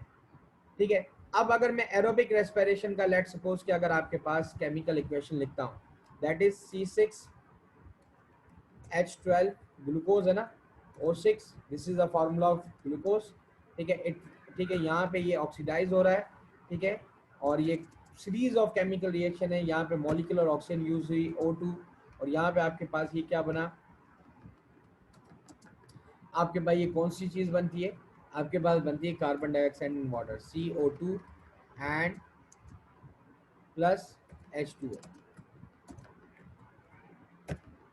एक बहुत कॉमन बात जो आपको यहाँ पे समझने की जरूरत है, आप इसको बैलेंस कर लें, 6 है तो यहाँ पे आपके पास क्या आ जाएगा, ये 6 आपके पास ये बैलेंस हो गया। ठीक है, अब ये 12 है तो ये भी आपके पास 6 हो जाएगा। ठीक है, सही कर रहा हूँ बैलेंस बेटा, थोड़ी सी केमिस्ट्री कम आती है मुझे, ठीक है ना, सही है। और ये आपके पास ये क्या हो गया, 6 2 12, 6 2 और ये हो गया 18, 6 यहाँ पे है तो यहाँ पे भी आपके पास क्या हो गया, 6 हो गया। ठीक है, this is about aerobic respiration. लेकिन अगर एनएरोबिक रेस्पिरेशन है, लेट्स सपोज ज्यादातर अल्कोहलिक फर्मेंटेशन का ये क्वेश्चन आ जाता है आपके पास, एटीपी के अंदर भी कभी कभी आ जाता है कि यही आपके पास चीज है, व्हाट इज दिस। मैं अब यहाँ पे देखें, इसका थोड़ा सा कलर चेंज कर देता हूँ, दैट इज C6 आपके पास H12O6। ठीक है जी, in the presence of in the absence of oxygen. अब ये in the absence of oxygen आपके पास क्या बन रहा है, आपके पास प्रोड्यूस हो रहा है अल्कोहल। अल्कोहल का फार्मूला क्या है, C2H5OH। ठीक है, अब C2H5OH ये अल्कोहल का फार्मूला है, आप इसको अगर चाहे तो एक साथ भी लिख सकते हैं, और इसके साथ साथ एक चीज और प्रोड्यूस होती है, दैट इज CO2। ठीक है जी, अब आप इसको आप बैलेंस कर लें, आपको बैलेंस करना इजीली आता होगा कि आपका 6 कार्बन है, 2 आ गए इधर, और ये आ गए आपका ये 6 और ये 12 हाइड्रोजन है, और यहाँ पे 5 और 1 6 है, तो यहाँ पे अगर मैं 6 है तो अगर मैं अगर सिर्फ और सिर्फ इधर अगर 6 है तो अगर मैं 2 लगा दूँ, ठीक है, इसको देखें, अल्कोहल को मैं कलेक्टिवली ये भी लिख सकता हूँ C2H6O। ठीक है, this is the formula for alcohol. ठीक है, 12 हो गए। अब यहाँ पे ऑप्शन देखें 6 है तो यहाँ पे अगर 2 1 2 एंड 2, ये आपके पास यहाँ पे मैंने लगा दिया 4। ये इक्वेशन आ चुकी है, एसिडिक फर्मेंटेशन की इक्वेशन आ चुकी है अल्कोहलिक की। Now this is about alcoholic fermentation, जिसमें ग्लूकोज मॉलिक्यूल जो है वो इथेनॉल और कार्बन डाइऑक्साइड के अंदर कन्वर्ट हो रहा है। ठीक है बेटा, लेकिन ये इक्वेशन जो आती है ना, वो आती है आपके पास, ये बैलेंस्ड इक्वेशन नहीं आती है, वर्ड इक्वेशन में आ जाती है। अगर आप सिंबॉलिक इक्वेशन लिखते हैं तो आपको फिर उसको बैलेंस करना जरूरी होता है। तो अब इसकी इन्वेस्टिगेशन के हवाले से अगर हम बात करते हैं, तो बेटा यहाँ पे अगर हम इन्वेस्टिगेशन के हवाले से बात करते हैं तो देखें, ये बुक के अंदर इसकी डिफरेंट इन्वेस्टिगेशन है जो कि ऑलरेडी बताई गई है ना। अब I am going to share, I will just focus कि ये आपके बेसिक कॉन्सेप्ट हो गए। अब अकॉर्डिंग टू दैट कंडीशन देखें, ये आपके पास ये मौजूद है, ये इसके अंदर बता रहा है, अच्छा एनाएरोबिक रेस्पिरेशन में little quantity of energy produce होती है लेकिन रैपिड होती है, एनाएरोबिक और एरोबिक के अंदर जो होती है वो लिटिल नहीं होती। ठीक है, अब यहाँ पे देखिए तमाम चीज़ें इसके अंदर हैं मौजूद, कि आपके पास क्या होता है, ये होता है कार्बन का एटम है, यहाँ पे आपके पास क्या हुआ, ये पहले ब्रेक डाउन होता है 3 कार्बन मॉलिक्यूल के अंदर, फिर etcetera etcetera etcetera carbon dioxide बनती है, इसके ऊपर आपको नहीं जाना है। अब ये कुछ एक्सपेरिमेंटल वर्क है जो कि आपको यहाँ पे नजर आ रहे हैं। ठीक है, experiments on respiration and energy. ठीक है, इस तरह के आपके पास कुछ एक्सपेरिमेंटल वर्क दे दिए जाते हैं जिसमें कहा जाता है कि आप एक्सपेरिमेंट डिजाइन करें, और यही स्टेप्स उसके अंदर मौजूद होते हैं कि आपके पास क्या है, कि आपके पास ये ग्लूकोज है, ऑक्सीजन है, कार्बन डाइऑक्साइड है, वाटर है, और हीट एनर्जी प्रोड्यूस हो रही है। अब यहाँ पे करना क्या है, if we wish to test whether aerobic respiration is taking place और नॉट। अब हमें ये फाइंड आउट करना है कि एरोबिक रेस्पिरेशन हो भी रही है या नहीं हो रही है, तो हम मुख्तलिफ तरीकों से देख सकते हैं, क्योंकि हमें पता है एरोबिक रेस्पिरेशन में कार्बन डाइऑक्साइड फॉर्म हो रही है। तो there is one type of experiment that you can perform. यहाँ पे आप क्या करोगे, आप एक कुछ मैगट्स वगैरह ले लोगे, लेट्स सपोज, ठीक है, या फिर आपने कोई भी एक छोटा सा एनिमल ले लिया, चूहा वगैरह कुछ भी एक्स वाई जेड, और आपने उसको क्या किया, एक ग्लास पोट के अंदर बंद कर दिया, और उस ग्लास पोट के अंदर आपने एक कैंडल भी रख दिया, वो कैंडल भी रख दिया।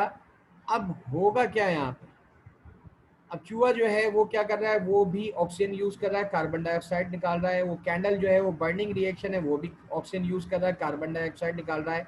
अब एक वक्त ऐसा आएगा कि उस ग्लास पोर्ट के अंदर ऑक्सीजन के कंटेंट जो है वो कम हो जाएंगे और कार्बन डाइऑक्साइड के लेवल बढ़ जाएंगे। जब ऑक्सीजन के कंटेंट कम हो जाएंगे, कार्बन डाइऑक्साइड के लेवल बढ़ जाएंगे, तो क्या होगा, आपके पास जो वो जो है ना, क्या कहते हैं उसको, कैंडल जो आपने जलाया है वो बुझ जाएगा, दैट्स इट। दूसरी चीज क्या है, इसके अंदर आप सेट ऑफ एक्सपेरिमेंट यूं भी आप डिजाइन कर सकते हो। दोबारा मैं अपने व्हाइट बोर्ड की तरफ मूव करूंगा।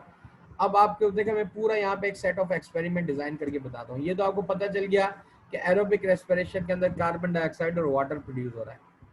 अब आपने करना क्या है, आपने सिंपली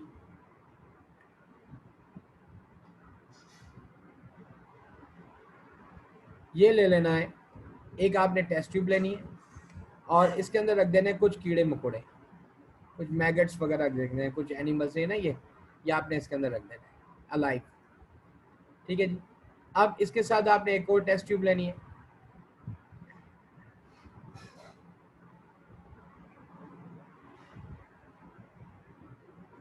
ठीक है, और एक और टेस्ट ट्यूब लेनी है।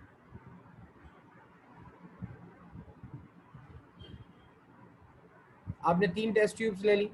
इन तीनों टेस्ट ट्यूब्स को आपने क्या करना है, एक डिलीवरी ट्यूब के साथ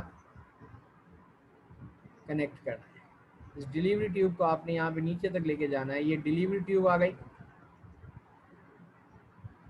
सेकंड वाली टेस्ट ट्यूब को भी आपने क्या करना है, एक डिलीवरी ट्यूब के साथ कनेक्ट करना है।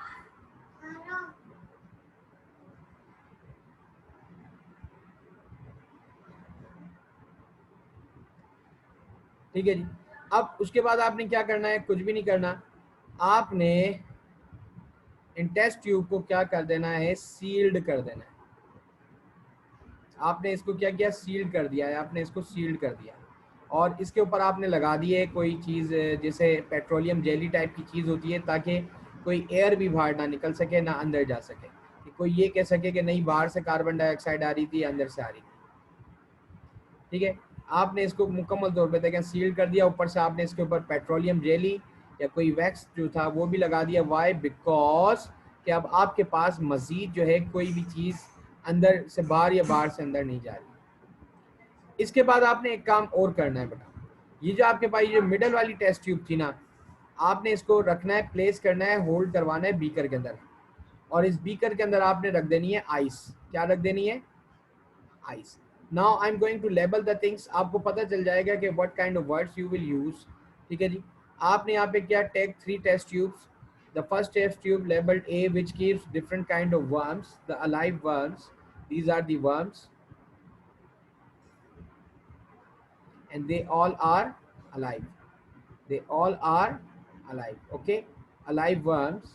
Okay, now connect these test tube by the help of 2 delivery tubes. The first delivery tube will connect the test tube number 1 to test tube number 2. The first end of the delivery tube is just below the cork of the test tube, and these test tubes are tightly packed and holding the wax around them, because there is no escape of any kind of gas or any material. Okay, now the second test tube is again connected with the delivery tube, with the third test tube. Now the third test tube, it keeps what? It keeps a solution called lime water. Okay, after some time, when a colorless lime water is placed in the third test tube, what will happen? The carbon dioxide will be released by these animals. अब यहाँ से इन्होंने respire किया, जो इसके अंदर मौजूद oxygen थी उन्होंने उसको रेस्पायर किया और क्या प्रोड्यूस किया? दो चीजें प्रोड्यूस की, एक carbon dioxide and water vapours H2O. ये दो चीजें प्रोड्यूस हो रही थी ना बेटा रेस्पिरेशन में. Varisha, are you there? Hello, ठीक है जी. अब ये दीज टू टेस्ट ट्यूब्स के अंदर ये यहाँ से जाएंगी, दे वर प्लेस्ड हियर. अब ये यहाँ पे जैसे आएंगी तो यहाँ पे जो वाटर है इट विल कंडेंस्ड, और इसके बाद आपके पास क्या होगा कि यहाँ पे ये जो कार्बन डाइऑक्साइड से रह गई थी it will move here and the carbon dioxide will be move to that side. जब कार्बन डाइऑक्साइड यहाँ जाएगी तो ये लाइम वाटर क्या हो जाएगा आपके पास? ये लाइम वाटर जो हो जाएगा ये it will turn milky. The lime water will turn milky. Now this is the experiment that you can use to hold that. अब आप ये कर सकते हो, बता सकते हो कि किस तरीके से आपके पास ये एक्सपेरिमेंट परफॉर्म किया जाएगा to identify the carbon dioxide and water is there. Okay, it's all about today class. Inshallah we are meeting tomorrow with the same time at the same thing. Okay, thank you. Allah Hafiz.